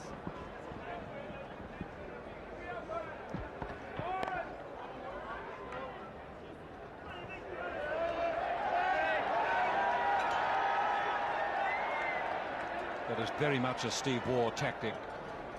Waugh is perhaps the best read and best educated limited over player in the world. He knows it and he's got an affection for it which many of the test match players don't have. He always likes to keep the pressure on, always thinking. Nothing wrong with that. Can't allow the opposition to relax.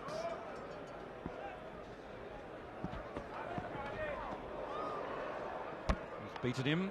Quick thinking again by Healy. Healy was very sharp again yesterday. That was an excellent delivery there from Reiffel. And Healy quick on the mark. Direct hit without taking the gloves off.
Stephen Waugh beats Lara.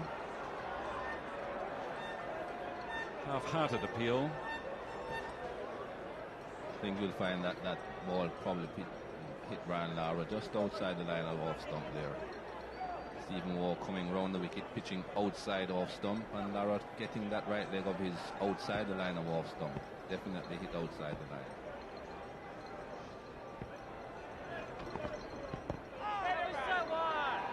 ask the question again, does Warne? Forever the optimist. Maybe it would be third time lucky, but again, I think you'll find that Lara does get that right leg of his outside line of off stump. Very good for height, but just that the direction wasn't quite right. Hit outside the line of off stump. All three stumps behind Lara's legs there.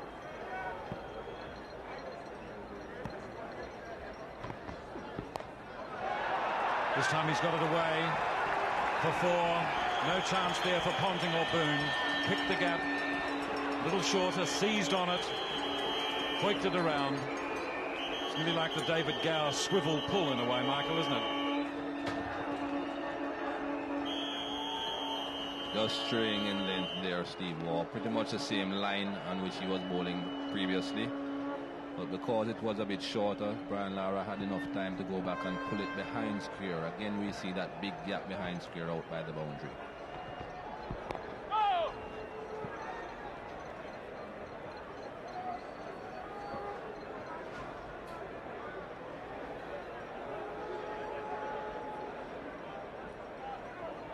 Not as many people in today, but still rejoicing in this innings of Lara. This was short. It stood up a little bit, but he readjusted immediately. This time he's pulled him solidly ahead of square for 4. Stood up a little bit more, might have hit an indentation or undulation. The Trinidadians waving, worshipping their man, their master, in full flight.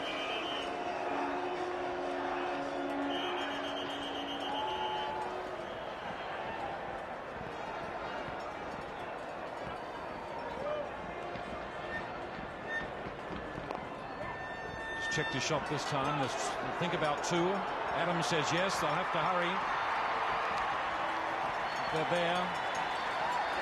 Beautifully nominated both by Adams and Lara. 3 for 146 after 32. The Trinidadians dancing for joy. See Lara in full flight on successive days. The sense of anticipation is highest against Australia in a one-day game, and he's in full flight, averaging 48, which is a very good record. Not only is his record exceptional in 5-day cricket, but that's a very impressive numbers in the limited over game.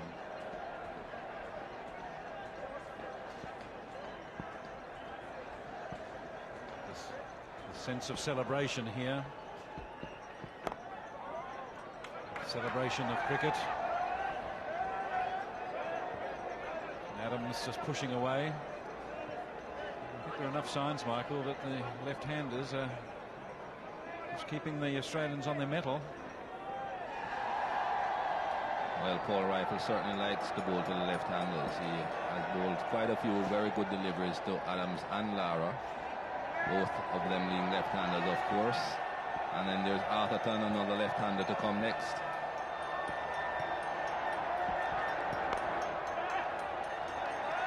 Have to hurry again. It was very quick work this time by Blewett, who intercepted cleanly, underarmed it.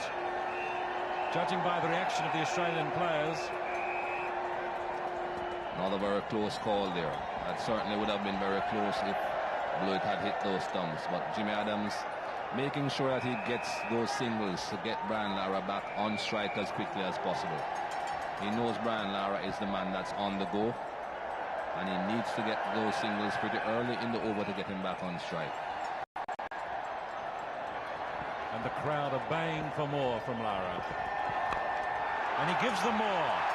Immediately on the cover drive for 2, deep to Ponting. The crowd are just baying for more and more from their little master. And it would seem that he's in the mood to provide it today. We've even had a Mexican wave a moment ago. At least it's got some geographical relevance, which it doesn't have in Australia or anywhere else for that matter.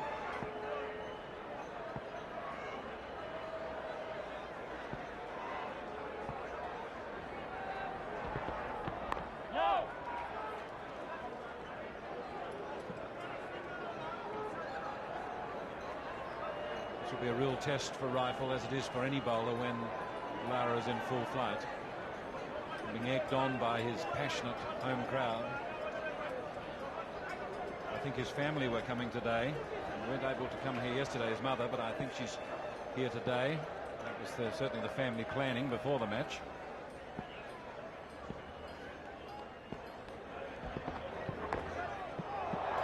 Oh, has he played on?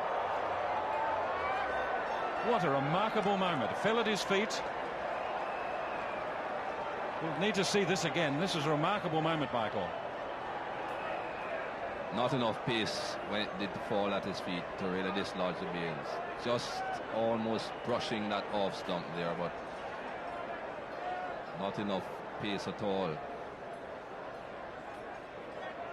I think it might have nudged the base of the stump. Just brushed it, but not enough pace to dislodge the bails. You bowlers are so philosophical in moments of high drama with a batsman, aren't you?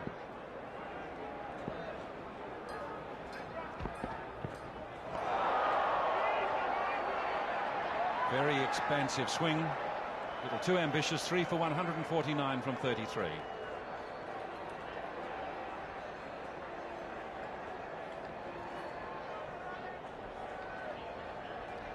This is a good duel now. Reiffel against Lara. As Michael said a moment ago, very competent bowler, particularly against the left-handers.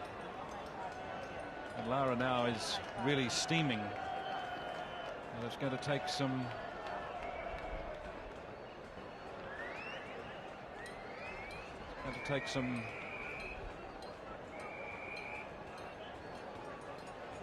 it's a tough time now for the Australians to consolidate, to try and halt this Lara assault.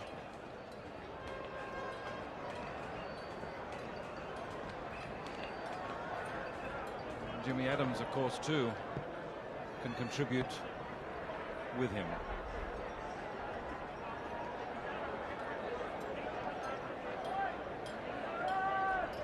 And that's what was causing the delay a few minutes ago. Jimmy Adams there, as you can see. Steve Waugh coming round the wicket, and the 12th man directly in his sight.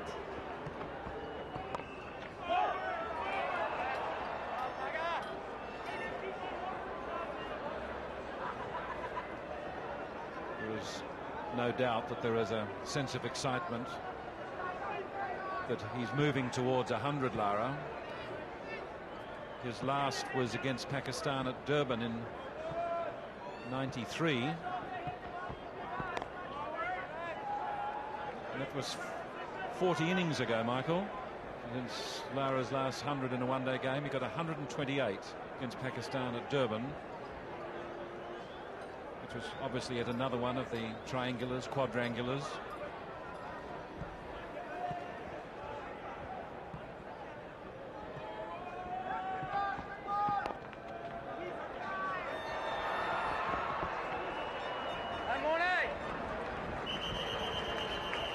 Another of those quick signals there taken by Jimmy Adams to make sure that Brian Lara gets back on strike. And of course, Mark Taylor marshalling his troops, making sure that he gets this field placing exactly how he wants it. A few more men being dispatched to the boundaries, a couple of others coming back into the circle.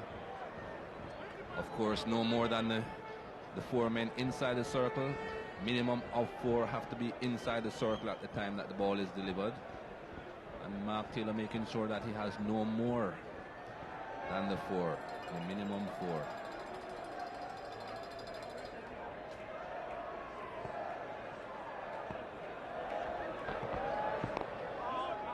Well bowled.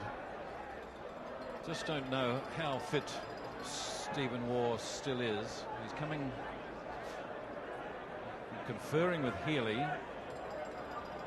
Silly something amiss. He's not happy with something he was remonstrating with Greg Blewett a moment ago. Waugh has become an increasingly influential member of the side since the changeover of Border to Taylor, with Healy as vice captain, and Stephen Waugh has become more assertive, very influential member of the think tank.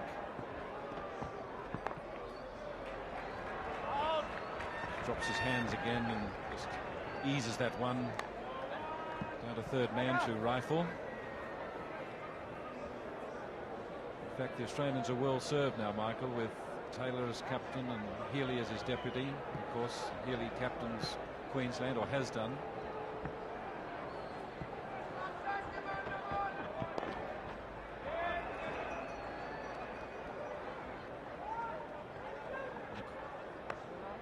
And 3 for 152 after 34.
After a tardy start, the West Indies going splendidly at 3 for 152 from 34, because Brian Lara, the local hero, is in absolutely full flight. Not out 80.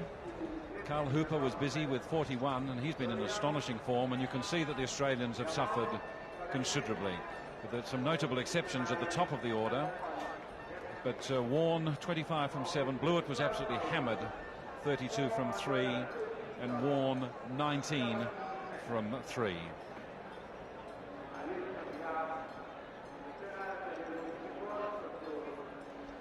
Looking at the... Well, it's not all hard work, not totally tough work in the Caribbean for the Australians, as you can see. Langer has just been pushed to the bottom of the pool. McDermott obviously a little stronger there than he is today, withdrawn, of course. Michael Slater, the skipper, supervising always. And Shane Warne doing his Hollywood bit, of course. He's on the front page of the Sunday tabloids here today.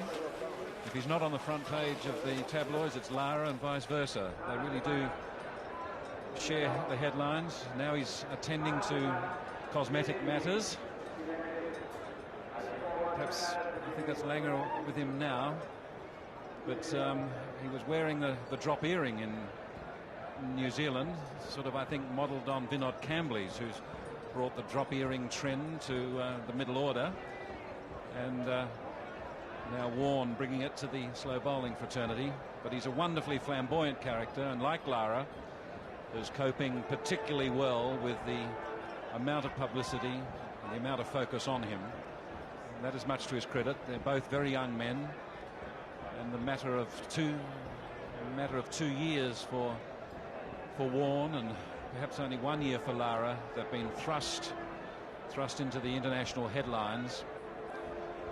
Certainly the two most conspicuous players in world cricket today, although I think, Michael, that it might be Sachin Tendulkar in the earning stakes, maybe just a little in front of them, from what I hear from India, who may be earning a little more. But judging by that new BMW that Brian Lara was showing his teammates so proudly the other day, I think the TNT dollars must be covering his expenses. To Jimmy Adams, the bottom edge, and it's 4. And Reiffel's frustration is evident. Hands on hip. The Trinidad flag. As a Jamaican, how did you assess that? Well, that's the way this one-day game is. Sometimes you bowl some beautiful deliveries, as that one was, but the edge flies through the vacant slip position down to the boundary. Can't have it always in this one-day cricket.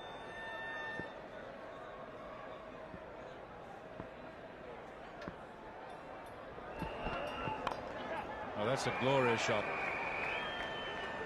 Opened the face and placed it beautifully.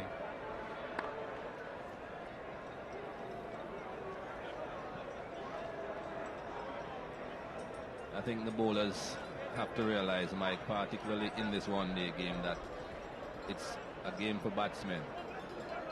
One-day cricket is all about runs being scored. The spectators come looking to see a lot of runs being scored, and of course the bowlers have to suffer if the runs are going to be scored off them.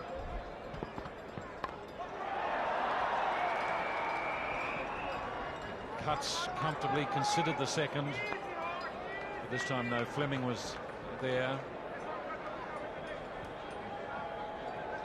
Nice return. I think that's interesting. Fleming's put his sunglasses at the base of the fence, and he's finding it just a little bit harder, I think, to focus. There's just a bit of cloud about, Michael, isn't there? Just might be a filtered light now, and he feels more comfortable. The glass is now with his water. Yes, there is a bit of cloud coming across the ground at the moment, and perhaps he thinks he doesn't need his sunglasses. But what about the days before the sunglasses were invented, Mike? Everybody went out there, bright sun or not, and got the job done. And then came Dean Jones and the sunglasses, and of course Dean will be joining you, Michael, and myself and the rest of the PSN commentary team later in this tour. It was certainly Jones who introduced the sunglasses, and they're now taken on. They've taken on in a big way, and of course a number of the players, of course they don't always have to be positioned over the eyes for the sake of the sponsor, but indeed there is most of the players, in fact, are very happy with them and feel very comfortable with them.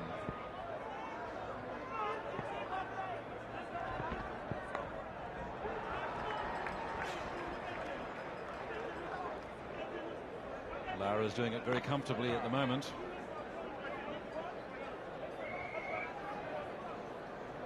Very comfortably at the moment. 3 for 160 from 35. And while he's in full flight, it's going to be very hard to stop. This is glorious Tobago, just not very far away from by light plane or by boat across to the island of Tobago, a volcanic island, beautiful spot, and the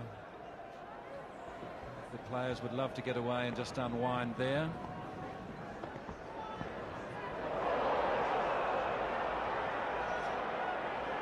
Steve Warne and Lara going head for head here. Do you just sense a little edge to this contest, Michael? Steve Warne certainly is one to be doing a lot of experimenting, and I remember the first time they came across each other in Australia, there was a little bit of aver there.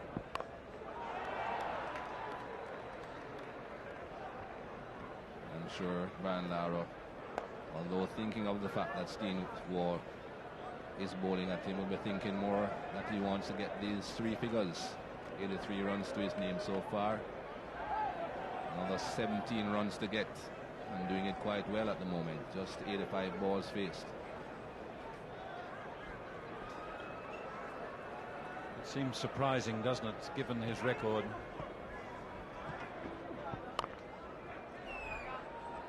That he would have to wait 40 innings for 100 in the limited over game. There we are on the Sabbath, the cathedral of cricket in the Caribbean, the wonderful Queen's Park Oval.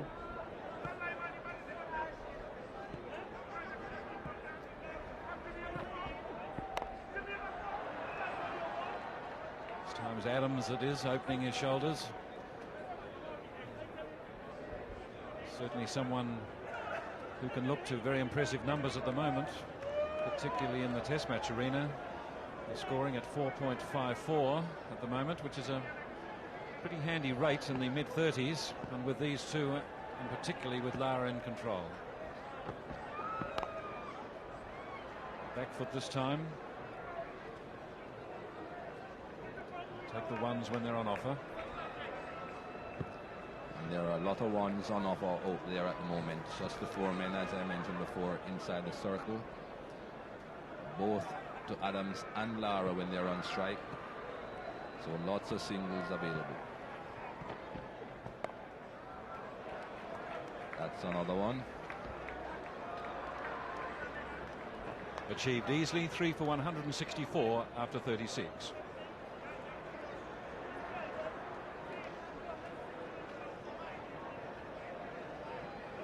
Steve Waugh just doing his stretches.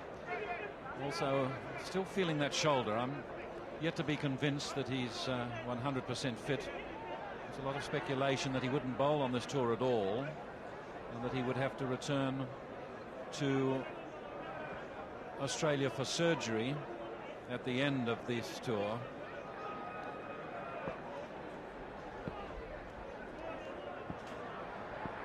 And now's Reiffel. Comes into Adams. I'll hand you across to Tony Cozier, who'll be joined by Jeff Boycott.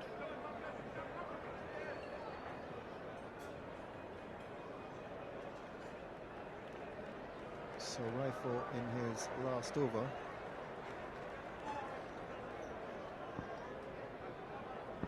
And he's certainly proved very effective for Australia in these one-day internationals.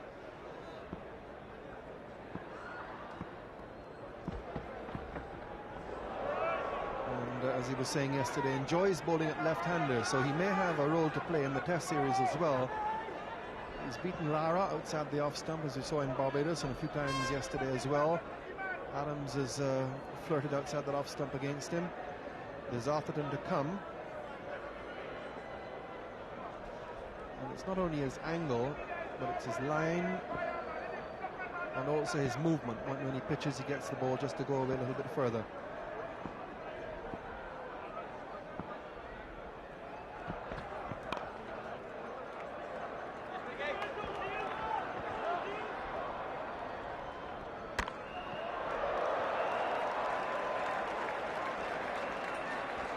Ricky Ponting out there, the young man who is having his first game in this series, coming in to replace Mark Waugh, who's got a strained groin.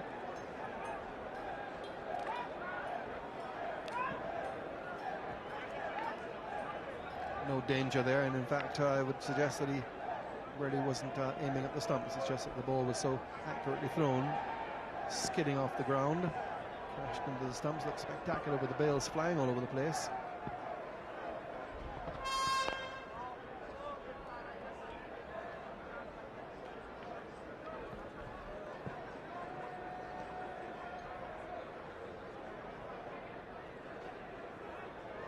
Typical Brian Lara scoring rate.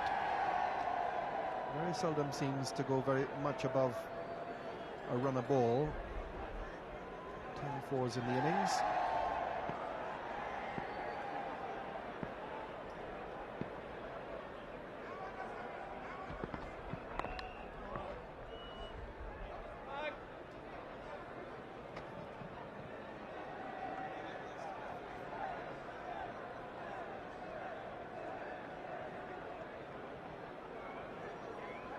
So Reiffel with his last delivery opened the bowling today. A lot of responsibility placed on him and the other main bowlers in the absence of Craig McDermott today. He has this shoulder injury, out of the team today. And that's a magnificent stroke. Just dispatched disdainfully off the legs, down through mid-wicket, off the last ball of Paul Reiffel's spell. 4 more runs to Lara. West Indies at the end of 37 overs are 3 for 171.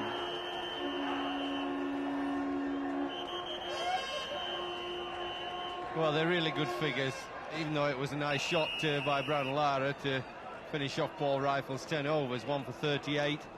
Backs up yesterday's 3 for 32. So he's bowled 2 days in succession, 70 runs, 20 overs, and he's picked up 4 wickets. So he can think that his work was pretty well done, and he actually helped with the batting. He batted quite steadily at his end, the Australian score was pushed along.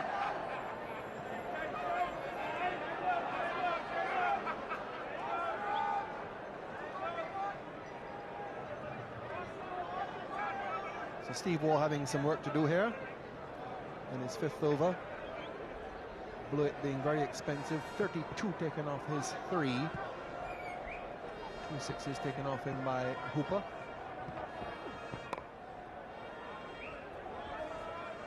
So it means that Steve Waugh was brought into the reckoning. His brother Mark is out.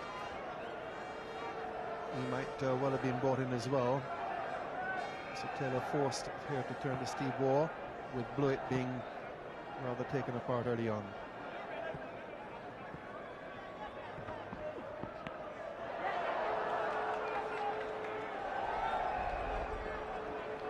It's a strange when he was through that shot very early, leg by. Yes, it's another one of those, well, he's not interested in the cricket. Another one of those balls that kept just a bit low on Jimmy Adams.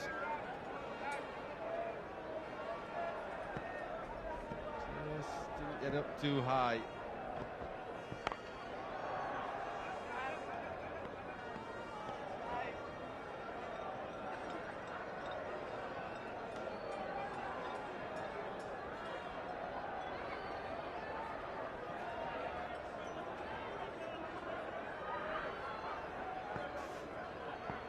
Peeling yet another orange for devouring by one of his patrons. There certainly is a lot of food stuff available around the Queen's Park Oval. Oranges and peanuts we've seen, and there'll be for lunch certainly some more substantial stuff. Rice and rotis, and they really do a roaring trade here during the course of the day.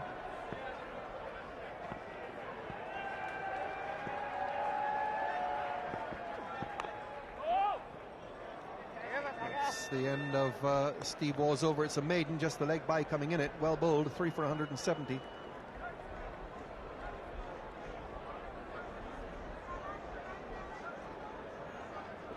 And we saw a peanut vendor by the name of Jumbo, and there he goes, throwing the packets of nuts into the stand. Jeff Boycott was bemused by how he would get paid, because he's throwing those peanut bags to customers as many as 20 meters away, perhaps even more than that.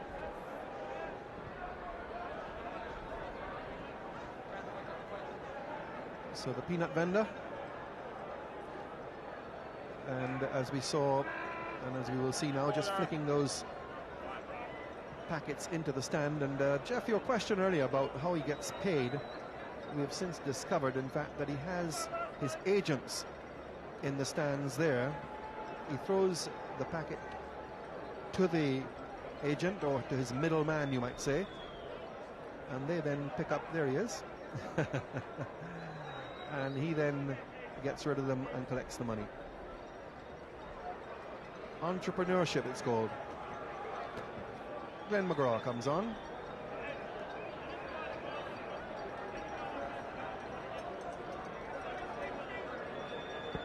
Jeff Boycott, being the good Yorkshireman that he is, that's worried him for a very long time. How does he get his money back? Well, Jeff, now you know.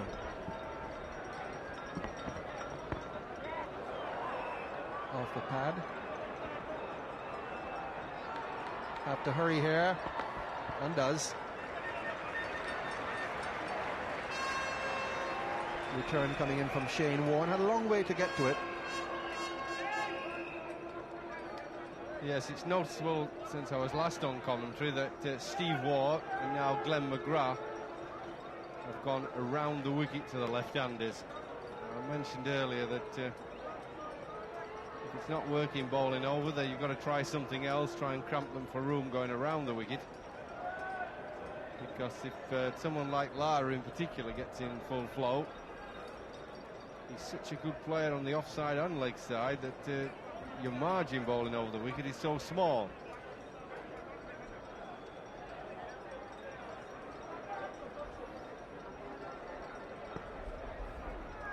Jimmy Adams, a very good orthodox player, almost like an English player, not quite as fluent as Brian Lara.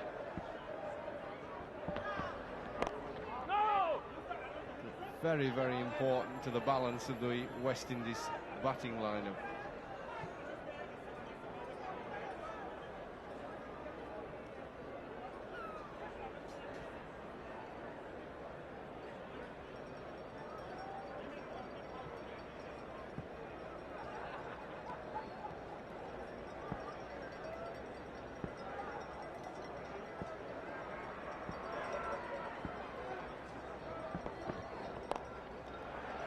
Well worked away.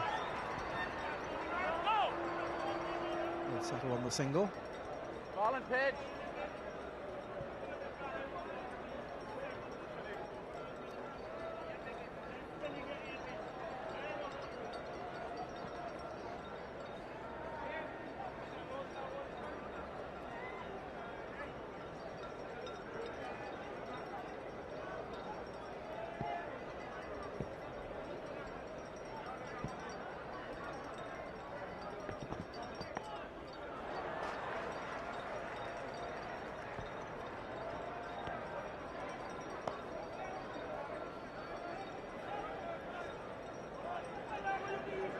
So Reiffel 10 overs, 1 for 36 coming off. With a 4 off the last ball of his over. McGrath has taken over from him. This is his 7th over. Very good spell by Damien Fleming at the start. Well placed, beautifully placed. He didn't have any room at all between mid-wicket and mid-on, but found it.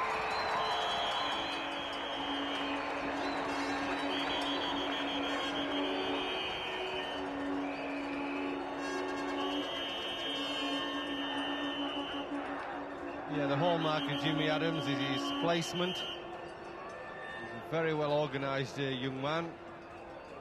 Had a season playing for Nottinghamshire, Northern County in England, and did very well for them.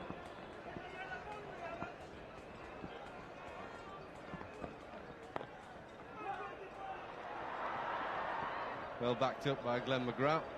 I'm thinking of a single, but it was the bowler backing up, alive to the situation. He just stopped them from running.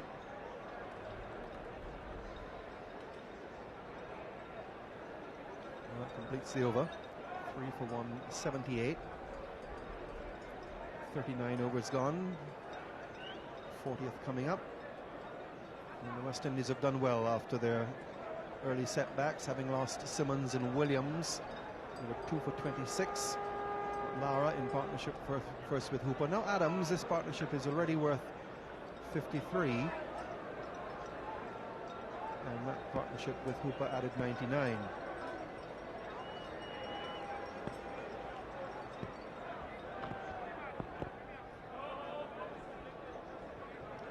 And Steve Ward doing a very good job here. 5 overs for 23 before this one. Coming in at a crucial stage when Greg Blewett, the other medium pacer, was being taken apart, especially by Carl Hooper. Steve Ward's experience has proved to be essential. Yeah, he's a pretty smart cookie, is Steve Ward.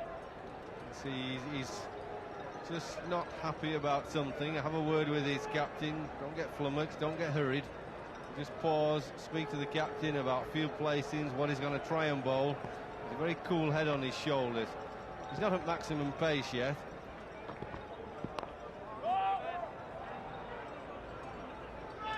He's had this shoulder problem, and he does bowl a little bit quicker. Bowling within himself, trying to get back to a match fitness. If you've been away from bowling for a while, it's all right saying that you're fit to bowl, but you're not actually match fit. Bowled in many tough confrontations. Attempted slower ball, just got it a bit full. I think got his foot caught there in the delivery stride. I think Steve Ward just got his spikes on his foot. Not quite right at delivery, and it was an easy gift ball in the end.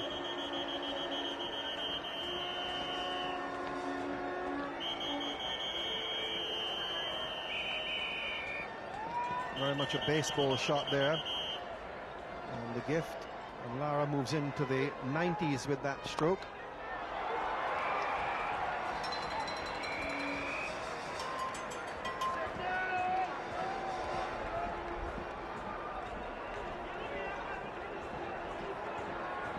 So the expectation around the ground now growing.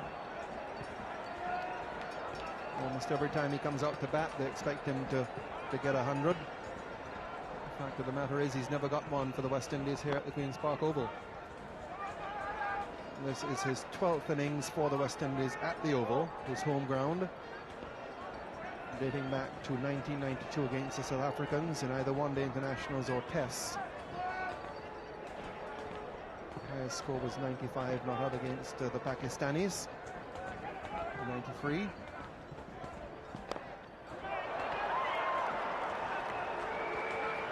Well, he was beaten by the slow ball, and rather fortunate that he lobbed it over the extra cover fielder. So 2 runs off the last ball of the over, 40 overs gone, 3 for 185.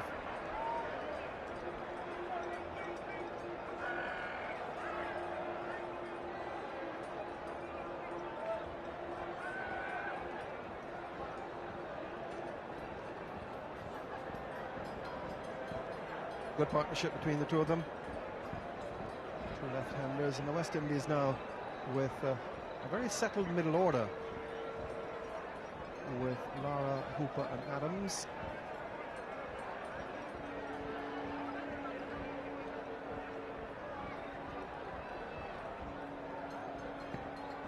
Partnership now worth 60 from 71 deliveries. McGrath.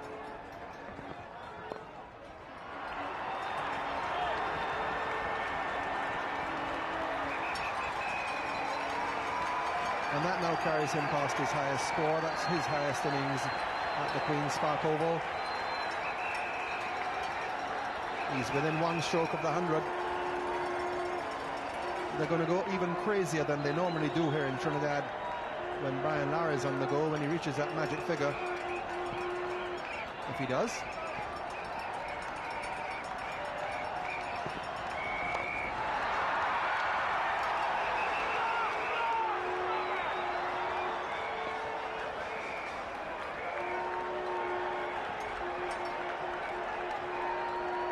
Within 3 of it.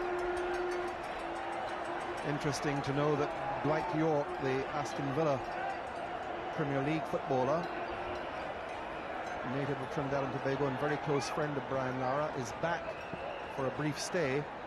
Quoted in the paper this morning as saying that he came back to see Lara get 100.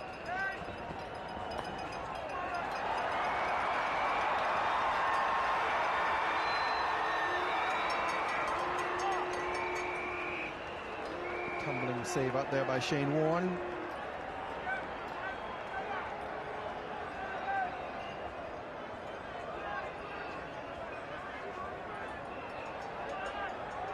Well, there's very rarely a weak link here when the Australians are fielding. They throw themselves around. Shane Warne's no different. Ricky Ponting's an exceptional fielder on the cover boundary. So is Greg Blewett.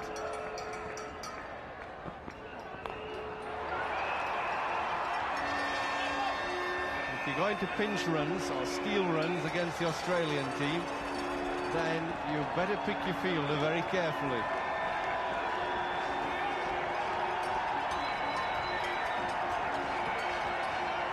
So Brian Lara on 97.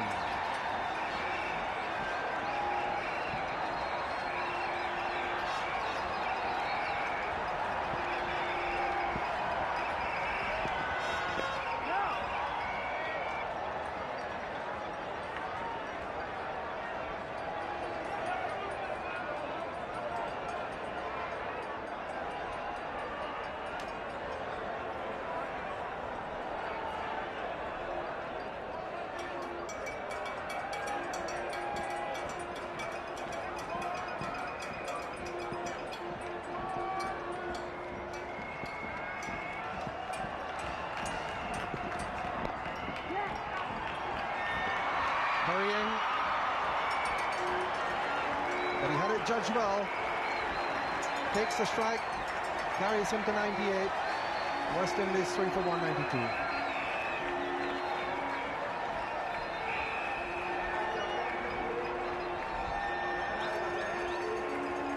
He is the national hero. A man whom has been the subject of several calypsos during the recent carnival season. But obviously the world record holder at both test and first class level. But Trinidadians have never seen him score 100 for the West Indies. There he is, 98.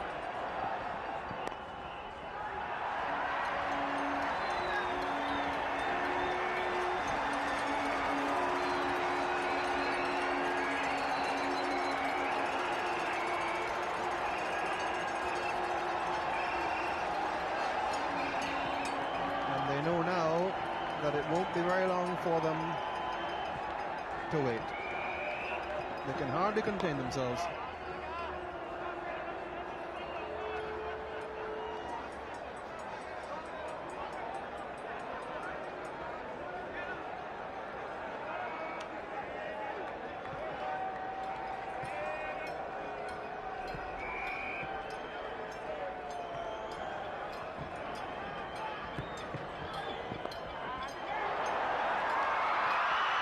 Well, he would have been gone for all the world at 99. Had that return hit the stumps. It was his call. No blame could have been attached to Jimmy Adams there. And David Boone, within a couple of centimeters of causing a dozen or so suicides across this nation island.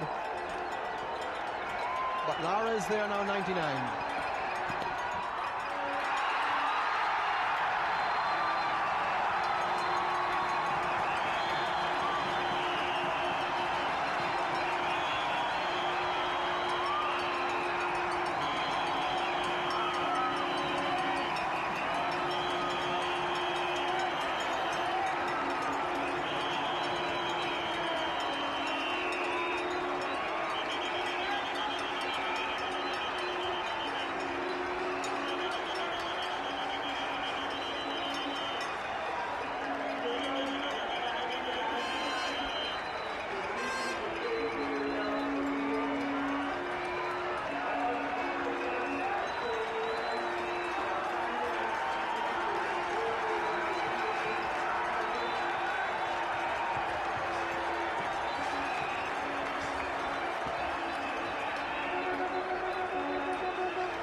So Brian Lara has given his adoring subjects the score which they've waited so long for him to achieve on his home ground.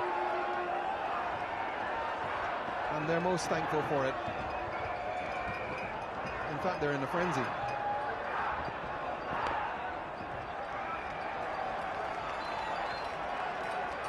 Strains of this year's most popular calypso.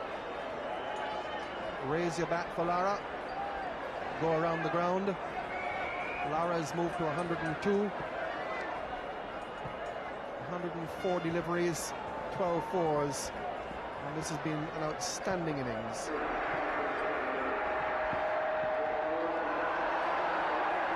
Wide from Steve Waugh. There's a fence around the Queen's Park Oval, but that couldn't restrain about a dozen of the spectators coming over and stuffing currency into his pockets. Not that he needs it, but he will be a little bit richer anyhow.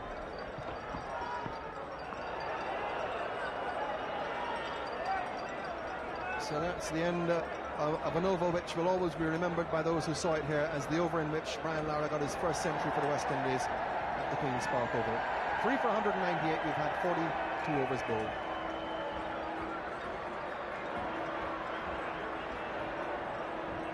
Yes, he'll obviously be pleased to have got 100. I don't know anybody that isn't pleased, but I think there'll be a touch of relief in that as well. When you become the national figure in your own West Indian islands, not just in Trinidad, you become the key player, sought after player for autographs, all those things, and you've not made a century on your home ground for West Indies, then I think you feel that pressure a little bit more, and there'll be such a relief in it that I've got that out of the way now.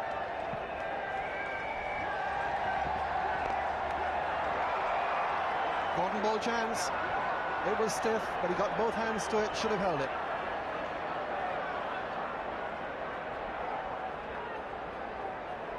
Yes, it was nice catchable height, but it was hit very hard. Very well pitched up delivery, and he got plenty of bat into this, and it sort of hit him a bit. He wasn't quite expecting it. Got the hands there, but he's not so much trying to catch it. The ball was hitting the hands.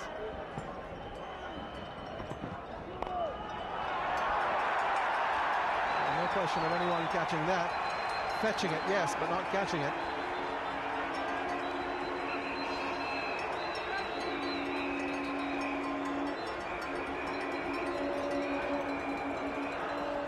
Well, everything from here on for the crowd is a bonus.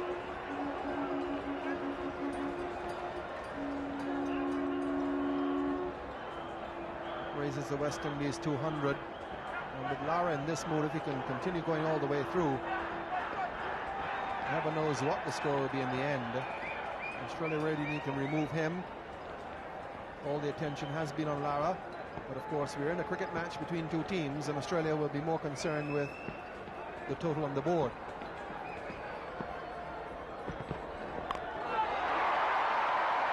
In the air, just not getting there. Desperate effort, a really fine effort. Rushing all the way in, Damian Fleming trying to get under it. Correction, Greg Blewett, the fielder. Yeah, it's symptomatic of the Australian fielders. Oh, look how he keeps on going for it, going for it. He's hardly getting there all the time. It's just out of his reach, but he never stopped. Captains like to see that. Bowlers love it. That fielders will go for the catch and not worry about saving runs.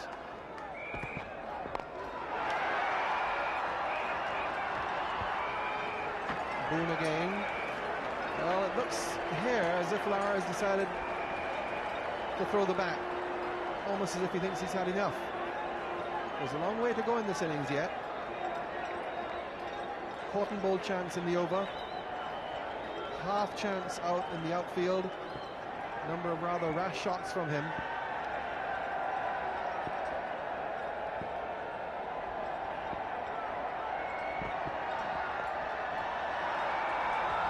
And that's well put away.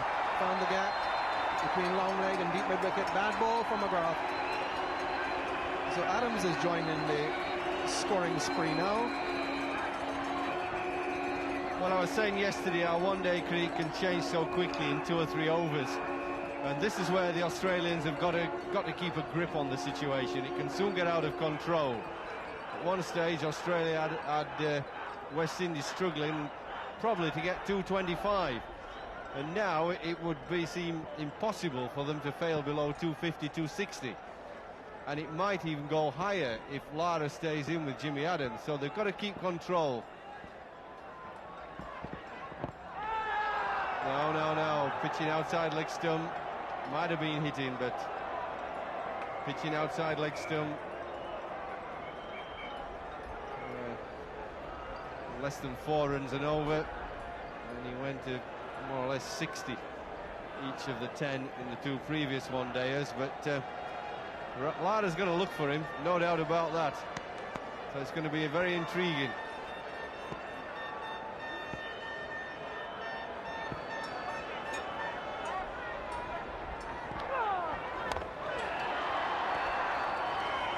Just a single, but you get the impression, Jeff, that Lara seems to have felt he's just got enough. I think he's a little bit of distress, perhaps the heat, the exertion of getting to 100, and he's really played some, well, rather rash shots, getting out shots as they're called here in the West Indies in the last few deliveries. Yes, I agree with that, Tony. I think what happens in one-day cricket, it's much harder, much more tiring than a test match, because you run hard trying to make 1 3/4 runs into 2, don't you? You're chasing all the time as hard as you can. And playing 2 days in succession for players who have had success, like Lara made 62 yesterday, I think it takes a lot out of you, and you do get tired. Adams as well, trying to improvise. Of course, we are into the closing overs. This is over number 44. Ball, Shine. And there are wickets in hand, so that these two can feel that they're batsmen to come. But of course, they're batsmen who have to settle in. These are out there and they're seeing the ball pretty big, one would imagine, at the present time.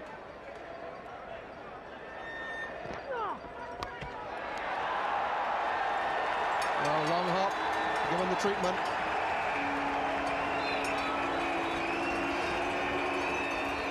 Not much margin for error for the spinner. Not for that matter to the seamer. If you're just a touch short of a length, they're on it in a flash of the batsman. That's short, you see. Just got to get it up a bit more.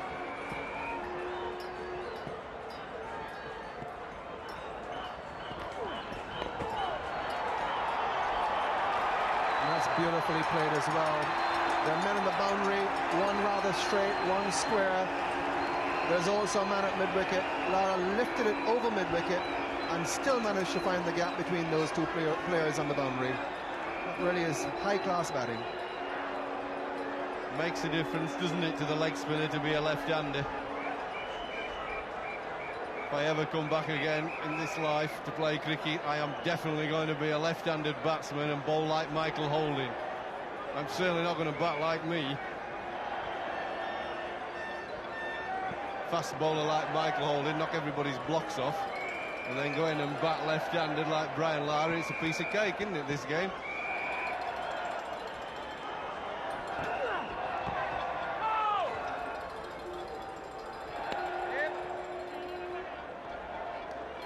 So that's the end of new over, new spell from Shane Warne, 3 for 219, 44 overs gone.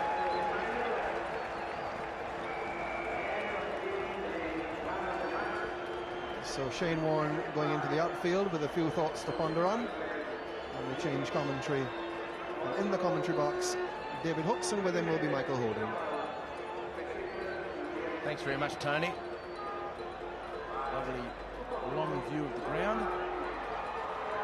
And either Brian Lara and Jimmy Adams are hitting the ball.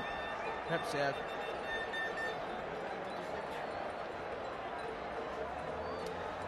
lovely view of the ground from the middle of the city here, and perhaps our cameraman up there in their building may be doing some fielding in a minute. The way that Brian Lara and Jimmy Adams are hitting the ball, and Brian Lara 118 with still 6 overs to go. So no need really, Mike, for them to do foolish cross-bat slogs, if you like. The way they're striking the ball so comprehensively, they're scoring at 1 a ball, 2 a ball, and then 4s. Yes, 118 runs, 113 balls. Couldn't ask for more from Brian Lara. Jimmy Adams giving him very good support at the other end.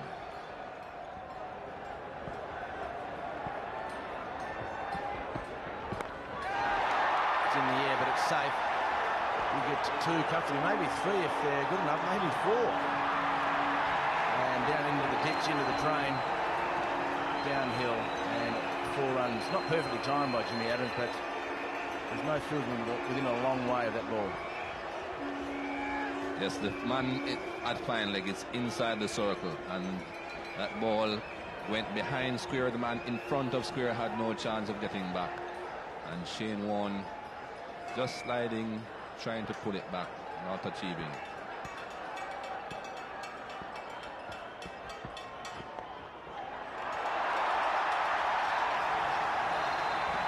Well, that's another 4 for Jimmy Adams, pretty much in the same direction. I think Mark Taylor will have to be thinking now about putting Shane Warne in your picture there back onto the boundary at fine leg and not having him inside the circle. Absolutely right, Michael. To have the fine leg up in the latter stages of a one-day game when players are scoring freely, very, very dangerous. Anything on middle to middle and leg can either be whipped away like it was or just glanced away for 4. And the 100 partnership of just 97 balls. Outstanding performance by both these two men. And reminiscent of Viv Richards' 153 not out at the MCG, Michael.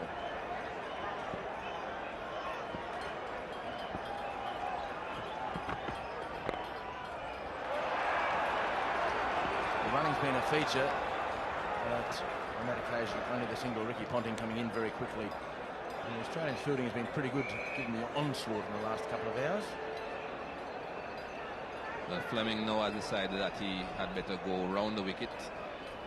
He has left that man up inside the circle at fine leg, so he has decided to go round the wicket so that the ball doesn't go in that direction. But I am sure what is important is the length. The first two delivers are much too short. He has to pitch it up. Well, dead ball called. The crowd want Brian Lara to go and walk up to it and whack it to the fence. Has to be in the delivery stride. And then easy. That's probably the smartest way to slow the game down. Don't tell me he's done his shoulder as well. Well, Fleming's a very resilient young man, Michael, so this would be a great surprise and great disappointment. And he, in fact, is going off the ground. And another man with an injured shoulder has to complete the over. Well, here comes Australia, a la England.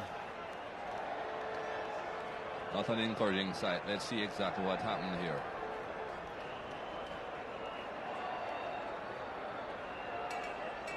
Well, his hand seemed to hit his knee on the way up. Not too sure if when he bounced his hand onto his knee, if that probably threw his hand in an awkward angle when it was coming over and injured his shoulder. But not an encouraging sight for Australia by any means. Well, Steve Waugh is the man that has been given the task of completing this over. Well, Steve Waugh, as we know, coming into this tour with a shoulder injury that may in fact require some surgery back in Australia. And with the withdrawal of McDermott and Mark Waugh before this game, a bowl and a half short. Greg Blewett today not up to the occasion today, 3 overs for 32. And fortunately for Mark Taylor, he has been able to get a few overs out of Steve Waugh.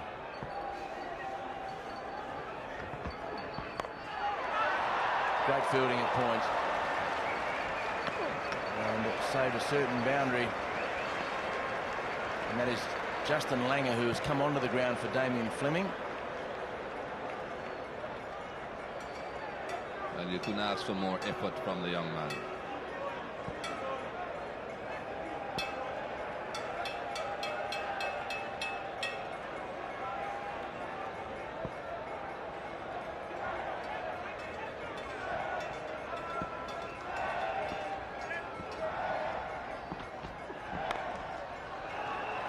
Free scoring now, and the Australians content to stop the boundaries. Ponting the fields in a deep point or deep cover. And Michael, if these two batsmen are still there with one delivery to go, well, the West Indies could be anything. Certainly have the makings of a big total there. 230 on the board with 5 overs after this.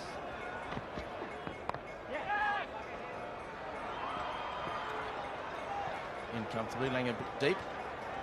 Just coming onto the ground, finding out the feel of it. No. At the end of the 45th over, the West Indies 3 for 231. Justin Langer, young man from Western Australia. That's a surprise selection, or the surprise selection of the tour. Only one score over 50 for the Sheffield Shield. It was 230. That was his only half century for the summer.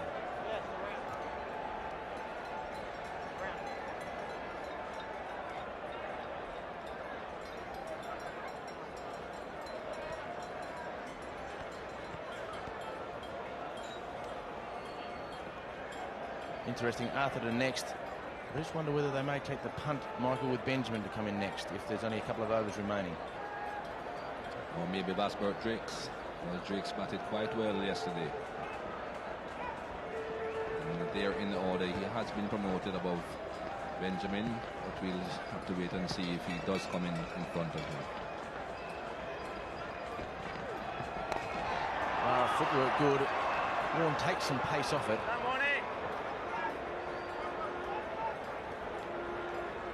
232. And we're into the 46th over. Not too sure about how wise this was for Shane Warne. We're putting his bowling hand to this. That was powerfully hit.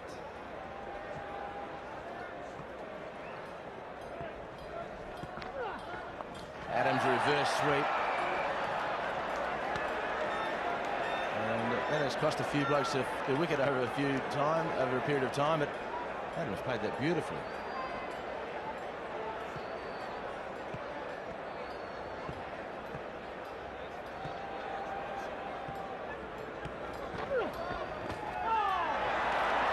Well, that's smarter from Adams. And will it go to the defence? No, it won't.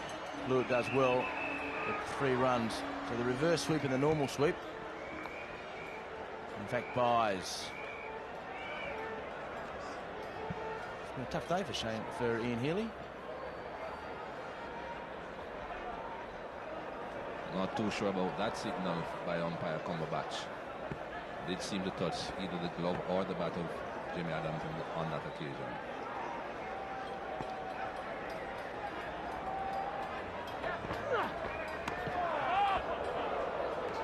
Well, just a bit short by Warne, but a lot of turn. And the only thing one of the few things that Shane Warne can walk off this pitch with is hope that it stays like this during the Test match.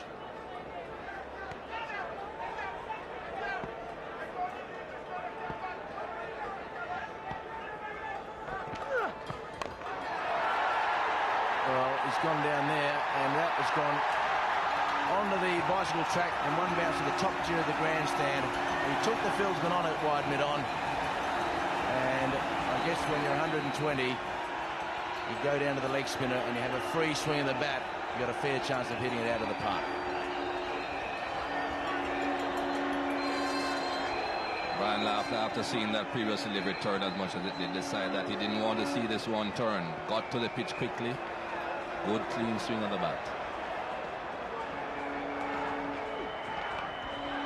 Well, a bottom edge maybe. They'll get a couple. Jimmy Adams is very fast, but he won't be able to get back for the 3. Blewett doing the fielding, leg buys. And at the end of a good over for the West Indies, 46 gone, 3 for 243.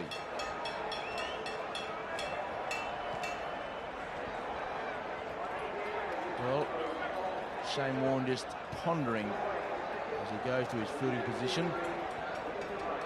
It's a long tour ahead, and Shane Warne has bowled some pretty good balls today. At the end of the day, has gone for a few a game, but he wouldn't be as displeased today as perhaps he was in Barbados and a touch yesterday.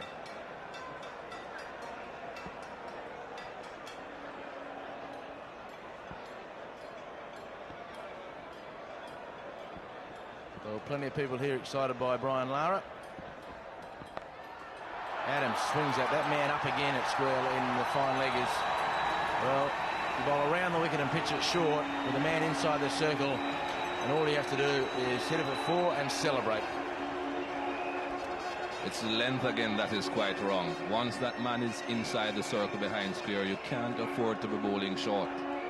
Very easy for the batsman to just swivel around and place that ball in the backward square leg region. Has to be a fuller length.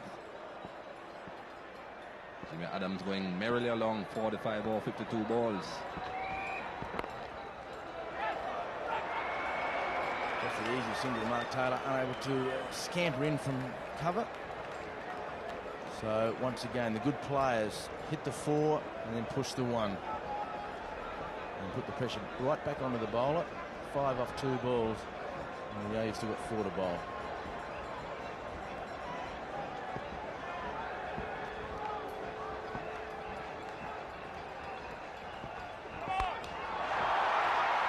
Oh, pick the bones out of that. And Brian Lara, well, 180 degrees from where he just hit Shane Warne. 6 at the other end of the ground, then 180 degrees, 6 off Steve Waugh. Full toss nearby Steve Waugh. Again, I think he was trying the slow delivery. Brian Lara has been in too long to allow full tosses to get away. That's how you play it too. You have to play it with more of a cross bat shot. And I'll tell you what, at Yankee Stadium, that was just a stand-up home run over right field.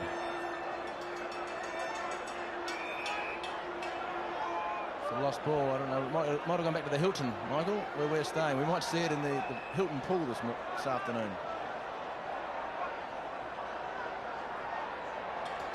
Well, one thing is for sure, if the ball has any sense at all, it won't come back.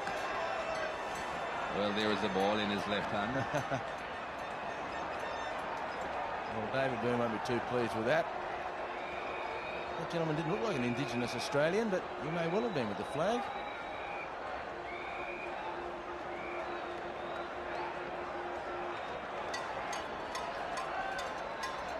There it is.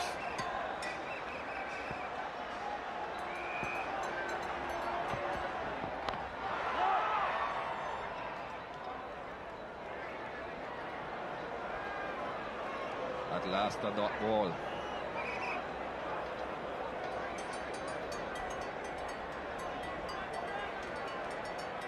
$254 on the tins already for the West Indies. I'm sure they would be happy with this at the end of 50 overs. Still 3.5 overs to go. Well, he's swung that high, and it's gone over the park again. Yes, it has. Well, 3 sixes in his last 3 scoring shots for Brian Lara. Warne and War and War, and one gets the feeling that his home crowd are reasonably pleased with the way that their young man has done playing, Michael. What did you say about good players getting a boundary and then a single? Well, aren't the great ones get a boundary and then a boundary and then a boundary? He's done it again. He's got a chance, he's out. Great catch at mid-wicket. And Reiffel just drifting back, putting his arms above his head. A very good catch in the end of what has been a scintillating performance by Brian Lara. 139. And he will get a standing ovation and thoroughly deserved. You don't see much freer scoring and better striking than that, Michael. That's right, an excellent innings by Brian Lara. 139 runs over 123 balls. It's 4 for 260.